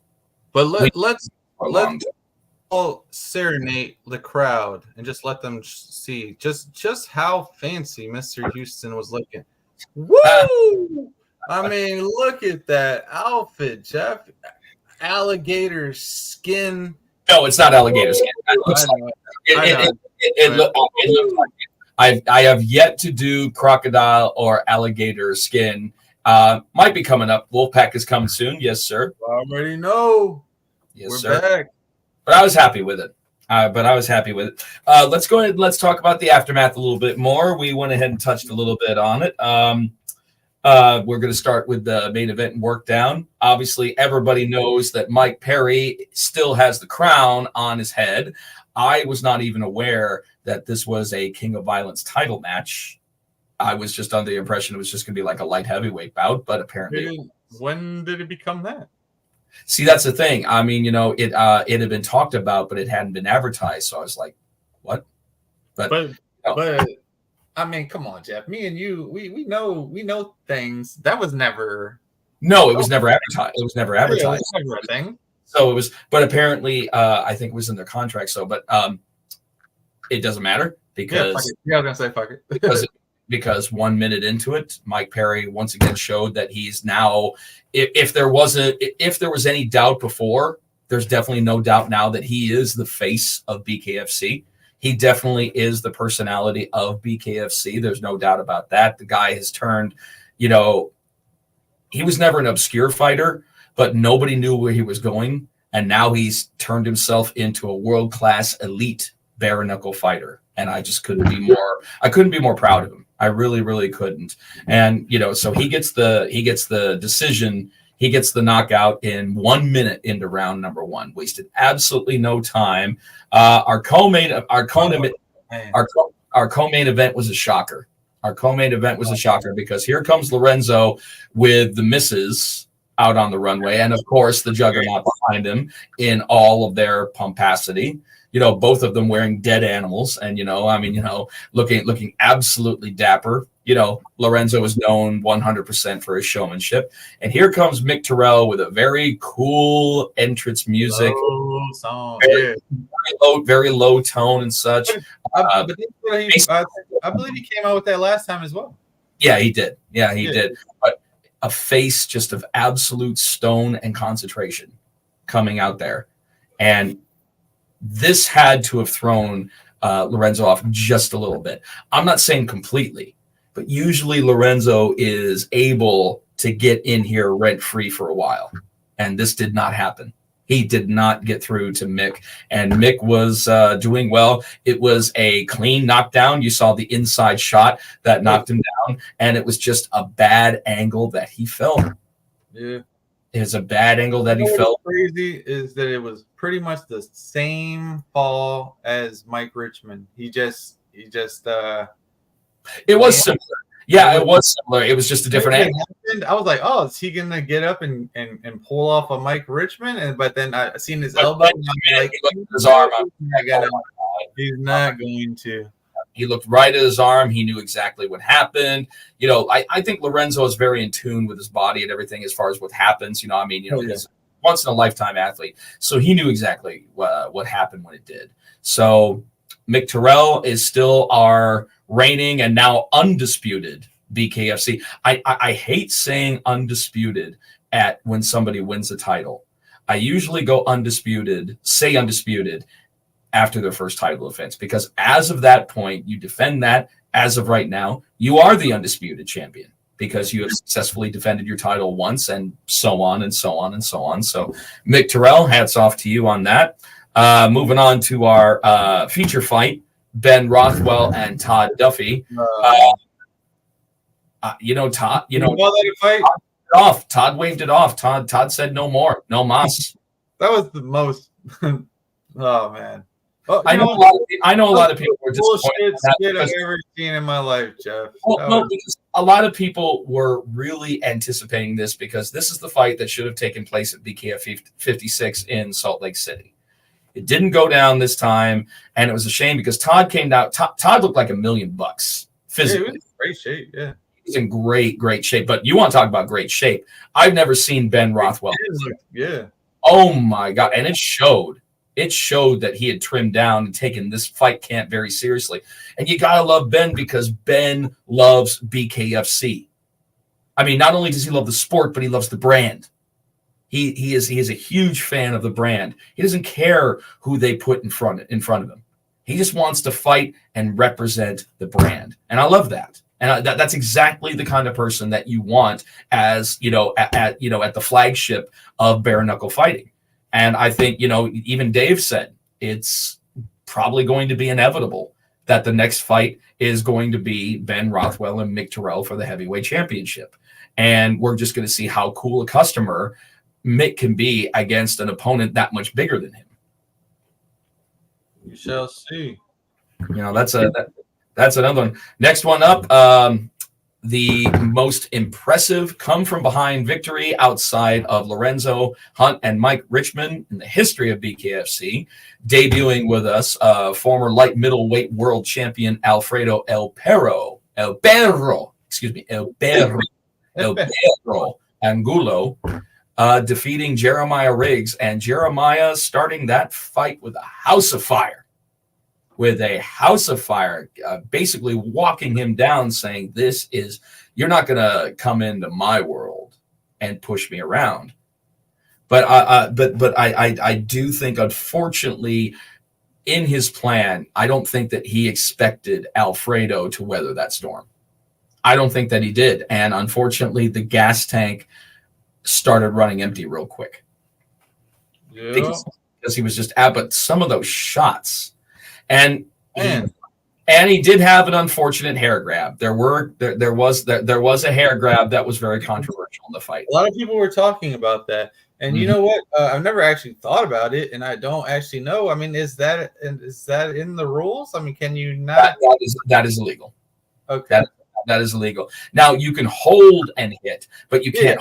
But you can't hold it in here. Yeah, you can either on the back of the head or the back of the neck and everything like that. Like you can grab that, but as far as grabbing the hair, like going out of your way to actually grab like a handful of hair, hold and punch, no, that is illegal. I want to put that that was a great fight. I want to put that one. I mean, obviously it was a good comeback. I'm going to put that comeback up there with I put it up there with Lorenzo. We're going to go back to BKFC Fight Night Tampa 2. Ryanell Riley and Heinrich. Oh, fuck yeah.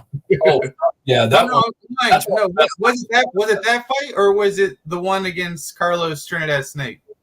No, it wasn't Carlos. It was Heinrich, right? It was Heinrich, yes. It was Heinrich. Remember, he knocked him down like 5 times, and Heinrich got 5 times, and he turns around and knocks him out. It was incredible.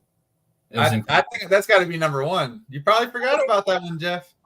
No, I didn't forget about it. I said one of. We weren't exactly putting the best of just as of yet, but it was definitely one of the best come from behind victories in BKFC history. I don't know if it was the best, but I think the Heinrich one was probably a little bit better. That's got to be 5 knockdowns. There was 5 knockdowns in the fight, and you're able to turn that around. That's just incredible. I didn't see that happening. Nobody did. Nobody. He just tired out. He tired out. Then the next one, of course, was Julian Lane and Yevgeny Kordunov. Unfortunately, a lot of us were banking on that being the fight of the night because you got 2 bangers. You had 2 bangers that love to entertain. Yevgeny, hard puncher, based out of Los Angeles, but originally from Moscow, Russia. And Julian Lane, as I said when I introduced him, one of the most exciting bare knuckle fighters to ever toe the line. And unfortunately, an untimely torn bicep injury, another injury that's very prevalent. I do believe that was our second torn bicep injury that we've had since BKFC has started around. So a win is a win. It's not the win that Julian Lane and, the crowd was definitely voicing their disapproval about that. I mean, he's from there, so he had not Julian Lane, but he was from there, so he had the crowd behind him. He did. He absolutely did. But a lot of people know Julian Lane and his exploits. They I mean, how can you not? Most memorable Ultimate Fighter cast member I think ever. Bang, man. Yeah, that's my guy, man. he's fucking so I mean, I love him.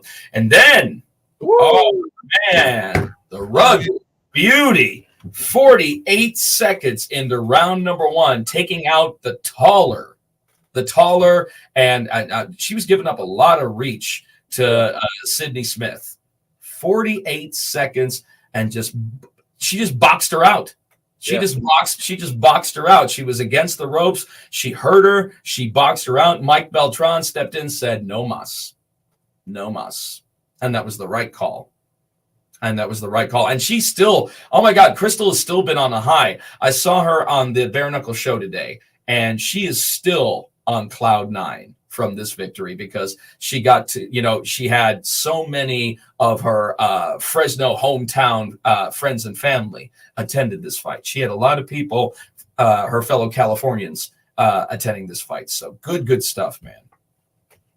Yeah, definitely. She came through and, love Sydney Smith, biggest heart, went in there, came in, short notice, took the fight.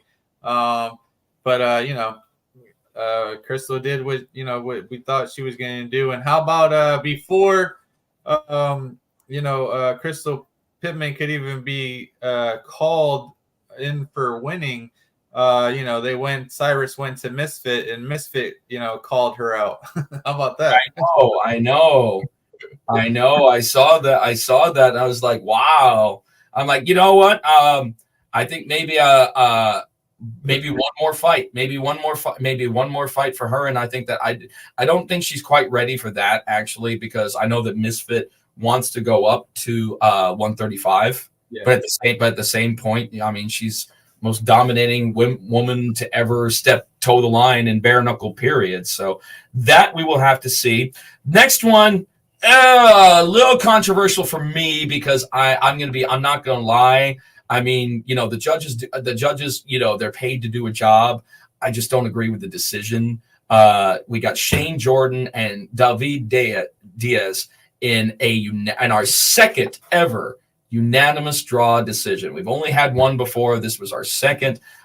I'm going to be honest with you guys. I did not agree with that decision. I honestly believe that David should have won via split decision. I do believe that it was close at times, but he did get the knockdown. He did get the knockdown, and I think that was enough to edge him out for a split decision. That's just my opinion.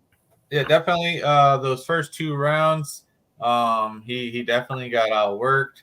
Younger fighter, like I thought. I'm not gonna lie. Shane looked good for his debut with us. 100%, and that's what I'm saying. And he did everything that I thought that he was going to do. That I was saying last week. I thought he was going to be the younger fighter, come on out, you know, and do everything that he did those first 2 rounds. And he made Diaz look better. He kept long and established the jab. Yeah, he was looking great. Diaz was getting frustrated. Diaz kept trying to get him to come back to the center of the ring and fight with him. And he was David got cut up. He got cut up. And then Diaz, you know, he has probably the biggest heart, or you know, Mike Gary, whoever. He has the biggest heart in the BKFC. Goes and you know just dogs it and just runs through every punch and just gets in there and grimy and just throws uppercuts and made it his game. And it turned into definitely, you know, deserved what he got, was fight of the night, and definitely was amazing fight. I would say the same thing as you. I would say that I believe that he should have got the decision. I think he got 3 out of 2. I mean, you know, with the knockdown, it should have been a split decision. It was so close. You know, you could bring that fight back to you know, a Denver, Albuquerque, closer to California again soon, and rematch it, and people are going to come out again. It was a really good fight. In a draw, I don't see any other way. Yeah, I don't see any other way, because I know those kind of things, they loom over a fighter. They weigh down on a fighter, because that's a situation that, you know, they question themselves on. Could I have? Did I have? I'm sure David was saying to himself, I won that fight. That was my fight and everything like that. The only way to know for sure is to run it back. And I think that they should run it back eventually. And I'm sure they will. But definitely congratulations to them on picking up Fight of the Night bonus for the Knuckle Mania. That's a huge honor. Next up, we got the King of Cali, Drew Angelcore, defeated a very, very determined Ruben War. A very determined Ruben War. I was very, very surprised. Dude, I'm going to tell you, Ruben War is a welcome addition to BKFC. But Drew, man, he had so many people coming to see him from Barstow. As far as physique of the night, he was definitely physique of the night over everybody. He just looked phenomenal. He was ripped to shit, looked fantastic, and he was just he was dialed into this fight. You know, he even told me prior to the fight, you're going to see something special. You're going to see a Drew Angelcore that you hadn't seen before. And I know Ruben's coming after me. And he did. He did. Ruben didn't back down at all. Ruben was walking him down. And, you know, we all know that Drew is now 4-0 with 1 fight even. So, you know, he's still undefeated, but this was not an easy fight for him. It just wasn't. No, it was definitely not. I thought in the end of, I believe the end of the first round, that it looked like he had maybe broke his hand or injured his hand or something. He wasn't using his right hand pretty much for the second and third round until the fourth round. Then he kind of started having to use it because I guess he felt like he had, you know, he was maybe getting behind or whatever. But I felt the same thing. It was a good fight. I mean, I felt like it could have went either way. And definitely, I mean, that's another fight right there that could be ran back. It was a split. It could have gone either way. It was a split decision. It could have gone either way. You know what I mean? But no, of course.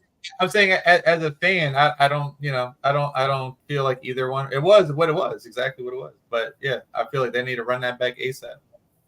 That's definitely a possibility. Next up, we got Daniel Alvarez over Victor Rosas. At one point, Victor looked like he was going to pull that one out. It looked like, I mean, he was just a little bit ahead. He was getting in there. He was actually starting to overwhelm Daniel a little bit, and Daniel turns it around because Daniel's another guy who I believe has got that dog in him, you know, being a former bantamweight world title challenger.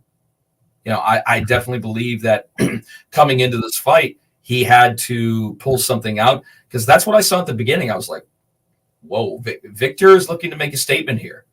Victor is looking to make an example of him. And I'm like, that would have been a huge victory for Victor. He was able to hurdle over somebody who was a former world title challenger, but Daniel made it happen. Daniel made it happen, and he ends up getting the doctor stoppage at 2 minutes into round number 4. We had some unfortunate doctor stoppages, and we saw a few more decisions than what we're used to in Knucklemania. We're normally not used to seeing that. So definitely congratulations to him. Another, we had some personalities out here this time, actually, and one of those personalities, and probably one of the best nicknames in BKFC history. I'm talking about the Mex-Italian Stallion, Vincent Famulari. Actually defeated a very tenured fighter who I've actually announced many times overseas, Fernando Gonzalez, the Menifee maniac. This guy's got like 50 fights, 50 MMA fights under him, and decides to toe the line with us in bare knuckle. And I've seen all of his fights, and they're just, this is another guy, dog in, dog out, good stuff. But Vincent, having some very skilled hands, and took to bare knuckle like a fish to water. Plus, he's also got this big personality on top of that. So I see good things for the Mex-Italian Stallion in his BKFC future. Yeah, definitely another great fight. I mean, you know, you got blessed with a good card, Jeff. You were there. I was here watching. Got to watch half of it. Not gonna lie, I went back and rewatched the whole thing. But you know, I was watching for half of it, but it was great, man. We had Tommy Aaron and Richard Brooks in that. Richard Brooks, probably, in my opinion, one of the most bass deep voices I've ever heard in BKFC history. I mean, seriously, man, this guy puts the bass and basement in his voice.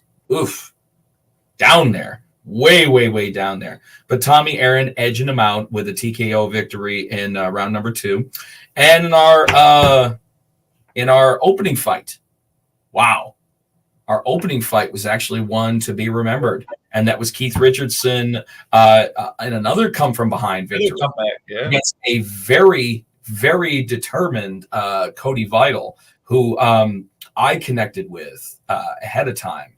This guy has personality on top of personality. You know, I mean, the guy cuts a great promo, good looking, clean cut fighter.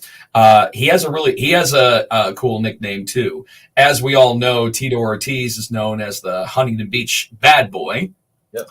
Well, he was referred to as the Huntington Beach good guy. Cody Vital. But he definitely wasn't a good guy in the ring, and he did a fantastic first round, man. I'm gonna tell you, Keith Richardson, his face was like out to here. You know, he had some hardcore swelling on the side, and he took a lot of shots. But another come from behind victory in round number 2. Doctor stoppage, unfortunately, because, you know, I believe it was that Cody couldn't see out of one eye, and I think that he was having problems seeing. So that was a doctor stoppage. But I think he sheds a few pounds and he slows down a little bit much, or at least he times out his times to explode onto his opponent and retreat. Because you know how it goes, man. Unless you got the wind in your sails to keep the explosion constant, it's amazing how quickly you gas out. So I think if he limits that to bursts and then knows to, you know, retract and then burst back in, I think he's going to be in the hunt. I think I see a massive potential for Cody Vidal. But Keith Richardson, Keith Richardson number 2 of BKFC, now 2-0 with 2 good fights too. Yeah, 2 good fights too. Absolutely, been very impressive. He just came. He just I know he did. And I was very impressed with him. I'm happy to see him back, and another good one. So, like I said, guys, all around a good fight card. Like I said, a few disappointments, a few unfortunate doctor stoppages, and you know that happens in the best cards. It doesn't matter where you are. It doesn't matter even if it's the biggest bare knuckle extravaganza of all time. The unpredictable shows its face, you know, in any fight platform, and it certainly did. In general. Well, the good thing is that we are going to be heading back to California in July, and this time it's going to be up around the Pachanga in Temecula, California. That's going to be the next stop in the great state of California in July. I'm looking forward to that one. Yeah, I believe I heard Senior say that, and then I think he said something about it's Sacramento, I think, in August or September. Yeah, I'd have to pull out my Chris Webber jersey for that. But yeah, let's go ahead and look at May's upcoming schedule. You got May 11th. Go ahead, Jeff. I'll let you do your thing. I appreciate it, Tony. We got May 11th. That's going to be at Mohegan Sun, which in my opinion is the Madison Square Garden of Connecticut.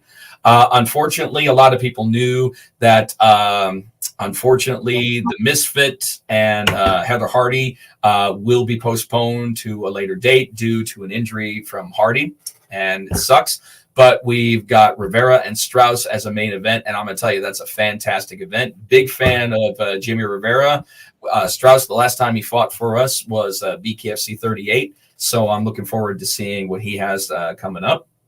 Next up after that, we're going to be going back to the Liberty First Credit Union Arena, May 17th in Omaha. A great main event on that. Carlos Trinidad Snake going up against Dustin Peg. Ooh, that's going to be that right there is going to be so much fun right there. Omaha, we usually get a lot of bangers that show up to the Omaha shows. So that's another one that's going to be good. Our second time in company history that we are going south of the border down to Mexico. BKFC Fight Night in Puebla, Mexico on the 25th of May. That's going to be another fantastic event. Looking forward to that one. And of course, 2 of our guests today that will be representing on the BKFC Prospect Series card, May 31st in Denver. Different location will actually be in Denver, Colorado at the National Western Complex and Center, and Keegan Vandermeer and Sawyer DP. That's a fire main event. Oh, woo, man. That is a fire main event. You got two guys that absolutely do not take a step backward. Yeah, I'm definitely excited for that. And then, you know, as we had both of our guests on tonight, that'll both be on that card as well. There's going to be so many. I've seen at least 6 or 7 good fights on that card. Pete. We did got an update from BKFC, and then I got an update, myself as well from Lorenzo. Pretty much every day since the fight this morning as well, and he's doing good. Good. He's actually doing good. It wasn't. it wasn't as bad as he thought. Unfortunately, he said it did take a couple of people to pop it back in. Back there, it was kind of it was a pesky dislocation, that's for sure. But as far as long-term damage, no nerve damage, no nothing like that. So we anticipate probably anywhere from 3 to 4 months, probably off to rehab and such. I definitely believe we're going to see the Juggernaut before the end of the year, 100%. We'll probably see him probably at the end of summer, possibly around fall. Yeah. I would assume they'd take it probably Halloween around there, October. He probably could come back a little bit earlier. The Juggernaut, he's going to try to push and try to come back way earlier, but let's get him, let's get him end of August, September back so he can be nice and good at least. No, absolutely. And also, guys, I'm sure that you saw that we went ahead and we also announced more information on our Bkfc 62, which is coming up on June 21st. And what a card that is going to be right there. We have got 3 title fights on that card. We got 3 title fights on there. One of those titles that's going to be held up was the title from our own Lorenzo the Juggernaut Hunt. But I guess he is relinquishing the light heavyweight championship, and that's going to be right there. Jared Warren and Jomi. Ooh, that's going to be a banger. But the one that sticks out like a mile away for me, main event. This one, I honestly believe it's going to be Kai Stewart's biggest test to date, where he's going to be taking on Brian Duran, and Brian has just been on, dude. Brian has been on a tear. Yeah. Undefeated with BKFC. Kai Stewart also in that same boat. So as you said earlier, someone's has definitely got to go, but this time in championship fashion. In championship fashion, somebody's go for this one. That and the opposite way, because the ladies both have no wins, so the opposite way for sure. But yeah, for sure that it's going to be both of them, gone back and forth, been since probably the spring or at least the fall of, the summer of last year, been going back and forth. Oh, yeah. So this is the fight that Brian. This is the fight that Brian wanted. Kai had to be coaxed a little bit into this because we all know who Kai wants. Kai, Kai has only wanted one specific person. You can go ahead. He's fighting May 11th. Kai has really wanted to toe the line against Datwin. That's the opponent that as well. Yeah, but he did call out Jimmy Rivera as well a couple times. But all the build up to this, I think he's much more intrigued about this fight than he was previously about getting in there with Brian Duran, because Brian is showing up to all the fights. He's in fantastic shape, blinged out from head to toe like he always is. And I just think that's going to be, and not only that, they're going to be in Brian's backyard. So he's coming. Did you see that Ryan Perez has joined forces now and switched over with with him instead of because he started with Brian, or Brian started with him, should I say. So right. It's got a really good story, a really good beef. It's got a good it's gonna be fun, and it's gonna happen at the Hard Rock, which is probably my favorite place to be at for fights. So we're gonna see, man. That whole crowd. That's gonna be another one. That's gonna be another big one. And then also we got Richard. We got the rock star going up against Alberto Blas for the BKFC featherweight title. That's gonna be a good one. Because Alberto, I believe that's gonna be the fight of the night. Alberto's got those seasoned hands, but Keith is a hit man. Keith is definitely the hit man. It's gonna be a good one, man. They've already put out. They did a good job. BKFC definitely. They almost have that whole entire card out already, which is not to sound like that, but very unusual, especially being 2 months out. So they're doing a good job. They definitely are doing better than they were doing last year, should I say, when it comes to that. They got let's see, one they already have, which I was trying to, you know. Oh, and we got our man, this is a good one, Jeff. We got our main man, G the Cut Man Perez. It is returned. I'm so happy. I know. Fine, that's gonna be a good one. I know. That's fun. That's a nice matchup. I like that. That's fun.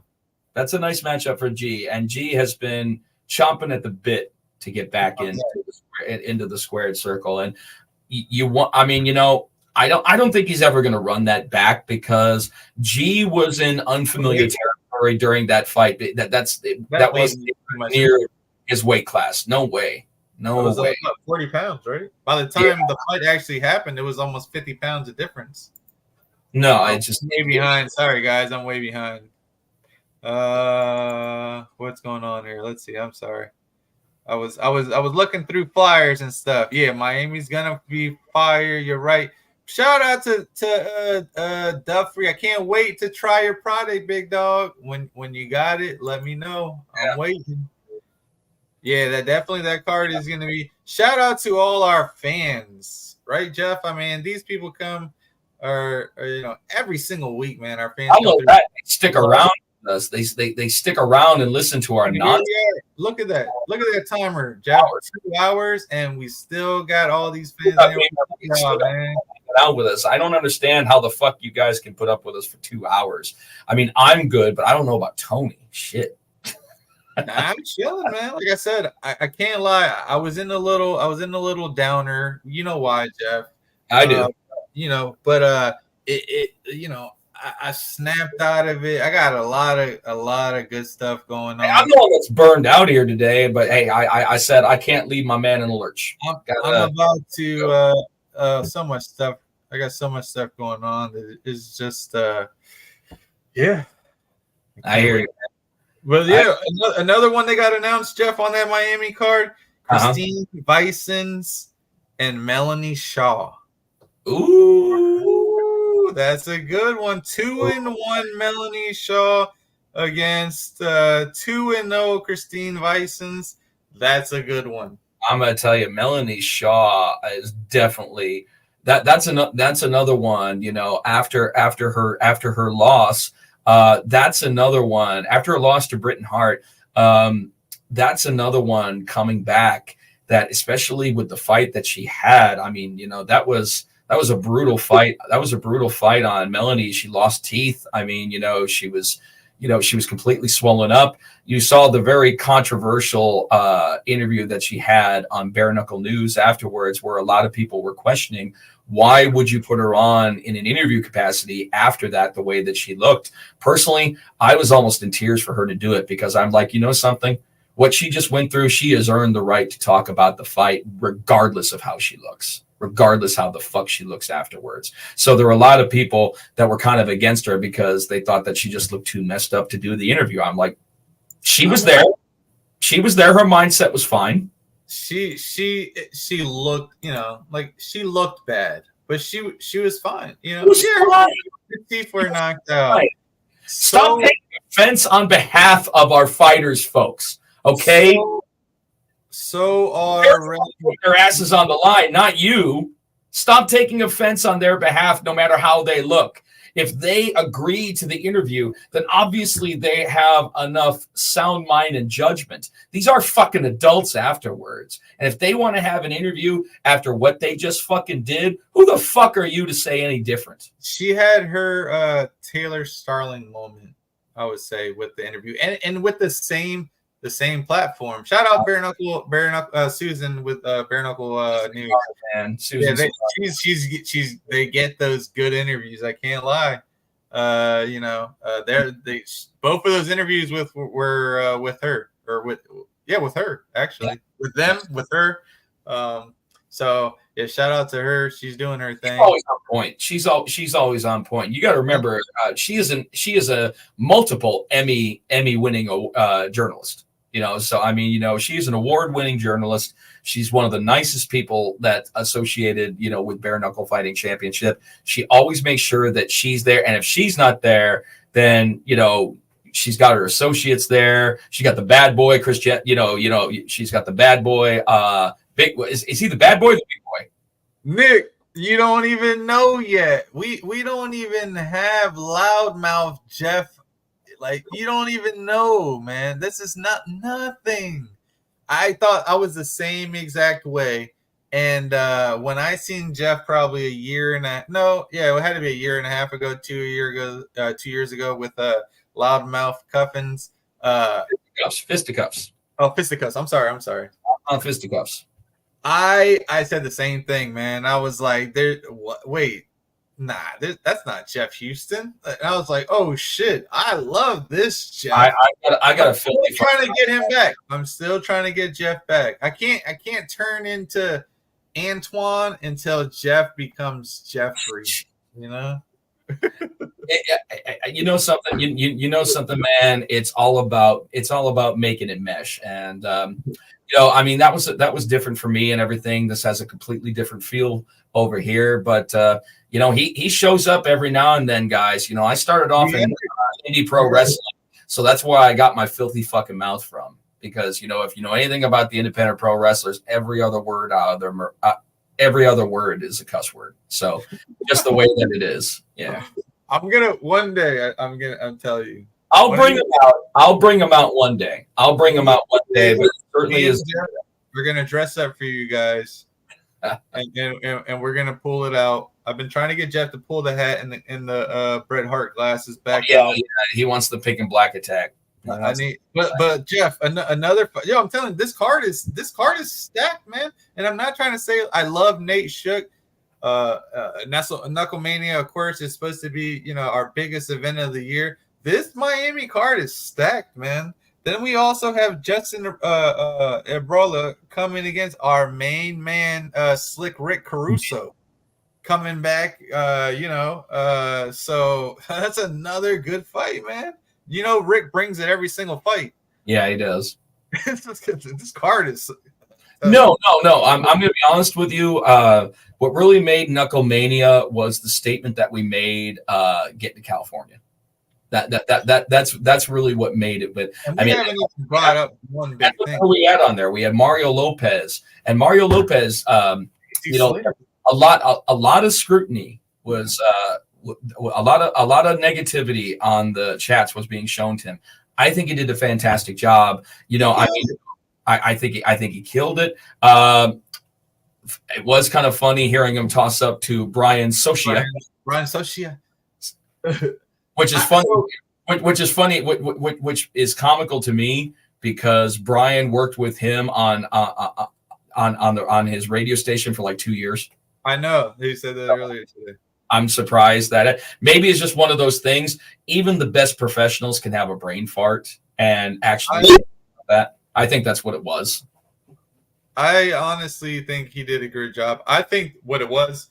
I mean, I'm a big AC Slater fan, so you know, I can't even. Well, I mean, he's a host at heart. I mean, that's what he's. He's a beast. That's what he's been doing for the past. I don't even what he's been doing. I was like, what the hell's going on? Yeah. You got the main karate. I was like, where's that coming from? It's been the TV behind you, genius shit. Well, I know that, but I thought it was because I do have that as someone's ringtone, and I was like, my phone's not ringing. And one of my daughter's song is the Karate Kids theme. Okay. I was like, what the hell is my daughter calling me at 11 o'clock at night? And then hats off to Mario Lopez for a very successful host position with Knucklemania. We were happy to have him here. And big news. Let me touch on that real quick, Jeff. I think that as a fan, as me watching, as a fan and just fans in general, I think it was more because we weren't so used to in the weigh-ins and as well as the fights as so many should I say like breaks in between. so many, especially at the weigh-ins. There's never been ever at any of the weigh-ins where they've sent it to bigger, bigger shows. and then back to, we had more production. We had more production. yeah, of course. I mean, I know, you know what I mean. But as a fan, and you're not knowing, if you watch every week, you're not used to. You're not used to all. You're not used to all. They're going real Hollywood, Exactly. like, you know what I mean. Oh, yeah. Well, like, we had to go. Well, we had to go 4 hours. It was like kind of like American Idolish. You know what I mean? Oh yeah. Well, it's Hollywood. I mean, California. And I get it, but I honestly, I can't lie. During the weigh-ins, I even commented myself and was like, I don't like this. Like I didn't like it. I didn't like but I guess because I'm so used to it just being boom, boom, boom, boom, boom, and no break. And now we're gonna send it back to Jeff Houston so he can announce, the co-main event. And are you kidding? I'm gonna be honest with you. I'm gonna be honest with you. I actually dug the produced weigh-ins. I actually dug it because formats are really easy to follow on television. They're really easy to follow. Now I like hosting. Don't get me wrong. I do like hosting, but I also know that there are people who do a better job at hosting than I do. Just seems so innocent. I don't know about that, man. I don't know who the fuck you don't know Jeff, dog. I don't know. I'm furthest from to tell you that.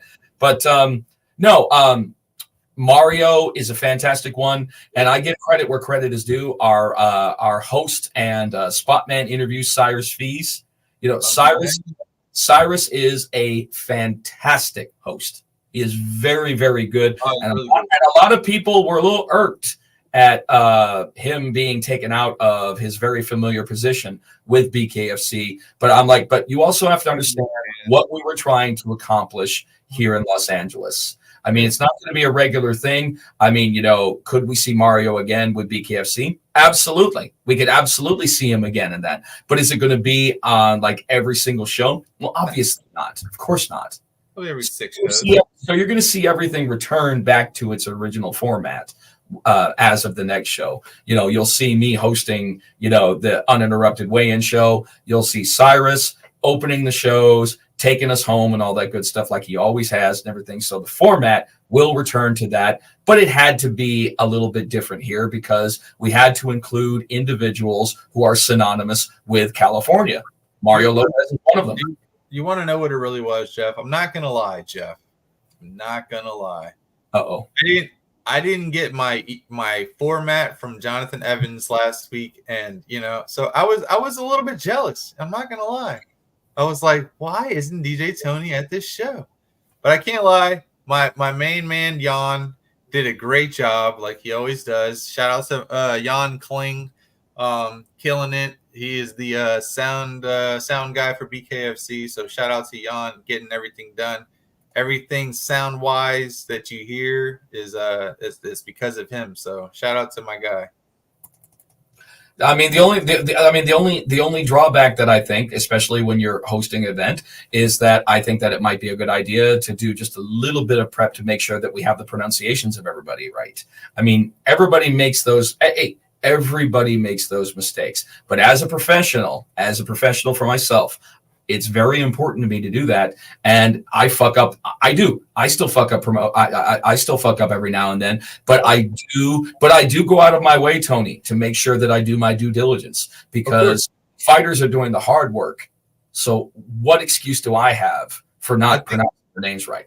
I think of only one time out of obviously I started BKFC 8. Out of only one time did I ever hear you mess up a name, and it was actually pretty funny. Was Truckin Carson? Yeah. I said Truckin. I said Truckin Carson. Not Truckin. I remember. Trust me, you still let me know about that one.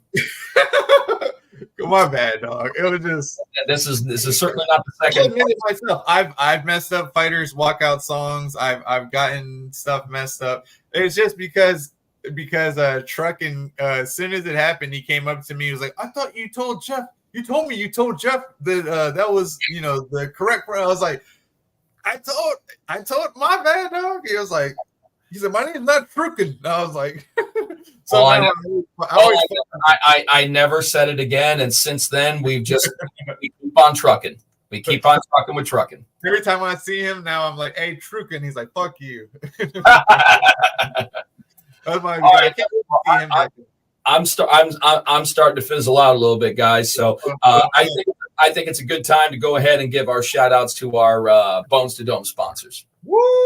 And let me tell you something, Jeff. Let me go ahead and bring in our main guy because I told him I was going to do this and we haven't. Bow. Shout out to our main guy, Chris Lights Out Lytle with Lights Out Bourbon. He is an official Bones to Dome sponsor. So make sure you check him out in Indiana. Have you tried it? You tried it, right? Don't you remember the one night? Oh, the room. Yeah. I remember. Howie. Who else was there? A great night. That was a great. Let me tell you guys. This is not because Chris Lytle is a friend and colleague. He is. This is some fun. Peter. We actually thought that he was going to show up. I actually thought that he was going to show up, but unfortunately, he didn't. The Lights Out Bourbon is some of the tastiest bourbon I think that I've ever tried. It is super smooth. It is just a caramel symphony from moment one to moment done. And the nice thing is that it doesn't have severe burn on the finish, and I love that. And it's I'll tell you straight up, shot, drink, whatever it is. Either way, it's good. Nice little caramel taste to it. Shout out to our main guy. He signs every bottle. And every bottle is signed. So there you go. Here we go, Jeff. We got a whole lot of new stuff going on, Jeff. Shout out to our new sponsor, Spark 8s. They're going to be hooking up all of all the Orozco Elite, as well as us, Jeff. We're going to put in some orders. I will be there on Thursday, so I'll call you when I go there to the venue. And they're going to be doing the BKFC fights as well as sponsoring some of our fighters. Oh, we know why you like them. With that in the back. Montana. They have been one of my biggest sponsors for a long time. They took a couple years off 2 years off because they went from hookah lounge to vape shop to a hookah lounge, but now they have combined them. Oh, okay. So anyways, yes, they are going to be Clearwater, Florida. We're going to be doing some stuff together. Actually, for that Mohegan Sun card, I will be there. We'll be doing a watch party. I'll have a couple BKFC fighters there coming up soon this week. I'll let you guys know. Shout out also to HKA USA. And as you can see, our main man was actually joining us at Knucklemania. Yes. Always in good spirits. Always just absolute and quality stuff too. I mean, not only quality gloves, quality apparel. He's got to get me one of those hoodies that he was sporting there. It was the hypercolor. It was the hypercolor. I love that. I love that. We can definitely do that. He's now an official. Thank you, official Orozco Elite and Bones to Domes sponsor. He's going to be sponsoring all of our fighters' gear. So when you see Cassie, why don't you say his name, Tony? Come on. I mean, he told me to keep it kind of hush hush. He doesn't want, he doesn't want too many people knowing. He doesn't want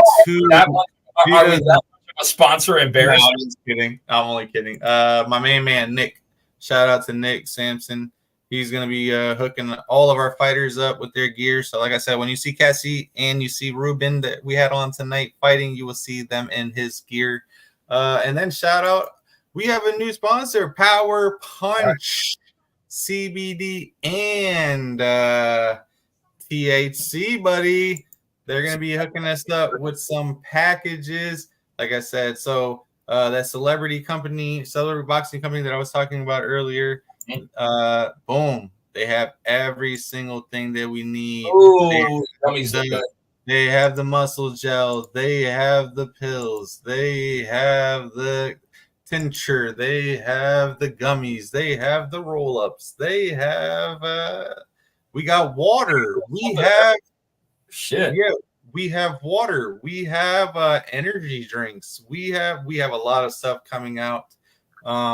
So make sure you guys check out Power Punch, and that's their cannabis pills right there. Nice. So also shout out, I will be there tomorrow. Shout out One IV. They do detox fitness. They do anti-aging. They do hair, skin, and nails, weight loss, hangover cure, dehydration, immunity, fatigue, and if you want to go on a trip, they will give you that good IV for that good IV drip. You know. Well, thank God you got it all listed. Otherwise, you'd be fucked. It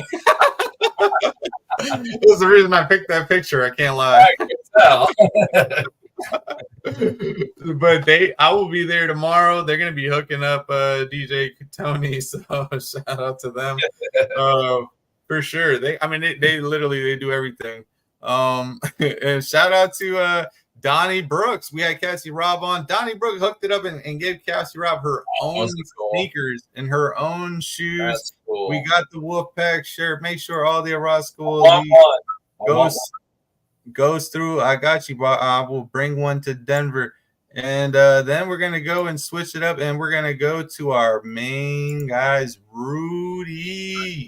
RudyTie.com and RudyTie.com and the infamous Mr. Live Hopper Ties, the one that pisses me off every time he puts it on there, but he doesn't. It is one of my favorite ties, that's for sure. Hopper ties. You want to look like Mr. Live Worldwide. They're very affordable, and they can also be tailor custom designed. I'm gonna tell you, Ruta, she is badass. You can check them out on Etsy, Rudy Tie, but you can also check them out on their main website, which is RudyTie.com, RutyTie.com. And then, boom, we're going to go with the one and only Mr. Jeff Houston. Also has that big-ass sponsorship with the Millions. Go ahead, Jeff. Well, we got a few fresh designs that are in the pipeline as of right now. We are getting the final touches done to the new "Make This Fight" AVAP T-shirt, which is going to be coming through Millions. I'm very excited about that. That one I'm especially excited for, man, because I just know that I have a tiger by the tail for something like that. That's the kind of T-shirt that anybody would wear. Make this fight as violent as possible. You can wear that anywhere. Hell yeah. I want to see, we got to get them to make a shirt with like Jeff with like blood on him. You know, I think that'll be really like blood splattered all over your jacket and stuff. Like, nothing like having me look like Carrie. Absolutely. Shit. That would be, I mean, what can we say? No, I'm only kidding. That just shows me in the splash zone, nothing more. It's not my blood. And then we have our own main man, the one and only Matt Street. Nat. He's doing big things. Nat is going to have some big news dropping soon for Wesley Chapel, Florida. Make sure you check him out. He's also, oh man, you know what? I can't even announce it because he's going to announce it himself on Knockout Radio on Wednesday, so I'm not going to announce it. That's my main guy, though. Make sure you guys check him out. We also have 22118 Cigar Bar and Lounge Still Product. Damn, Jeff, we're doing fucking good, man. We're like 20 minutes just in promo. Send some my way. Man, let me tell you. And then, of course, our main man, Tommy, who was at Knucklemania. Well, which we can go ahead and say was featured, some of his work was featured not too long ago on the Joe Rogan Experience when Mike Perry came on, and Mike Perry gifted Joe Rogan a coaster, a couple of BKFC coasters. So Billboard Mats has now had official representation on the most successful podcast of all time. Yes, and from what I know, not what I'm going to say, from what I know, he uses that every day. I love it. That's fucking crazy. So no, he's a fan of the sport. He is a fan of the sport. He knows what's coming. He knows what's coming, man. He sees the writing on the wall. And then I'm gonna tell you right now, we're gonna go with. I'm gonna hit you with a little quick.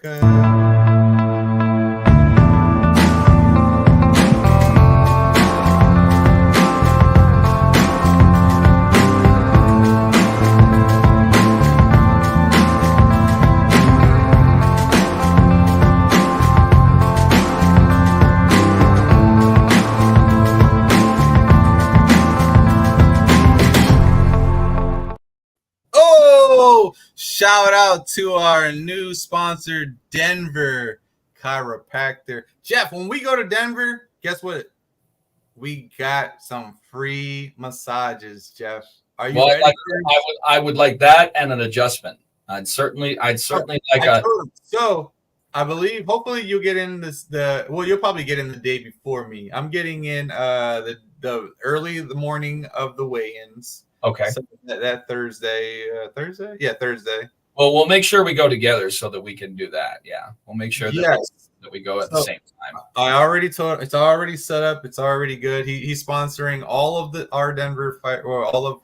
You're a part of the fucking Orozco Elite team. I'm a part of the Loudmouth team. So you're a member of the Loudmouth Nation. Yes, you are, brother. So there we go. So yes. So he's taking care of all of our Denver fighters. He also takes care of all the big UFC fighters. He takes all the big fighters from Denver.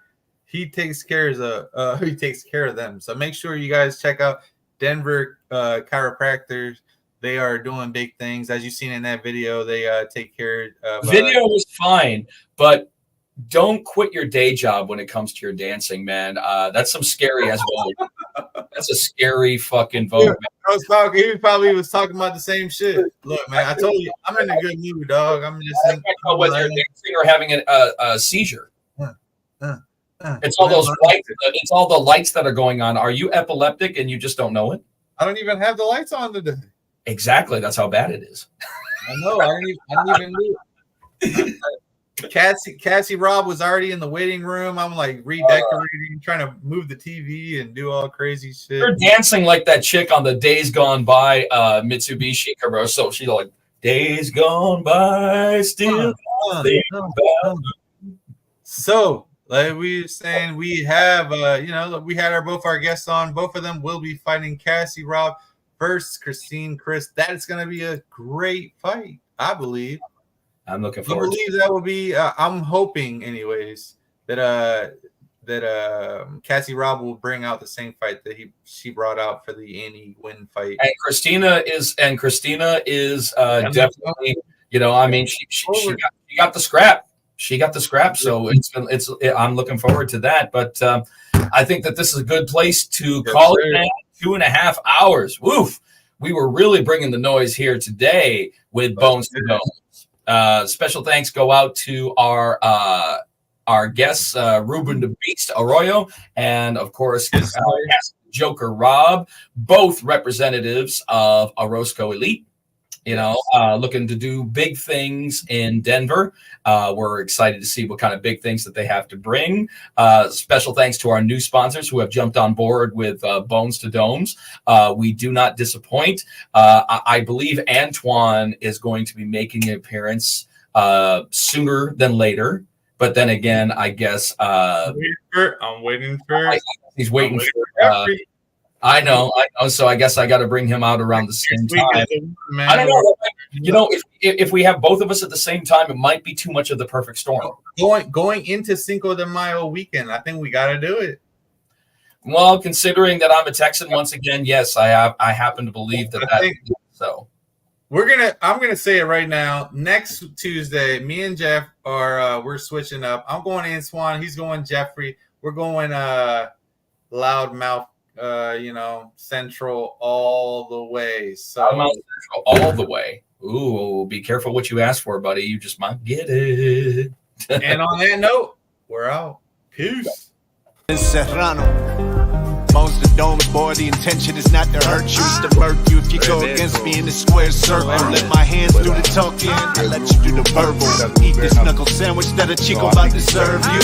Better listen up, the other team been talking tough. DJ Tony grabbed the mic cause this dude will not shut up. Ain't no standing name count, but I think I've had enough. In the famous words of Jeff Houston, time to knuckle up. Bones to Domes, it's time to knuckle up. bones to know it's time to knuckle up. Take me up, I've been throwing uppercuts. Most of those podcasts turn me up. It's time to knuckle up. You know it. With DJ Tony, time to knuckle up. Jeff Houston, it's time to knuckle up. I am Vince Serrano. It's all time about to you. knuckle It's up. how you club you. It's how Time you to knuckle up. It's about how you make yourself time to different knuckle from the rest. It's time to knuckle up.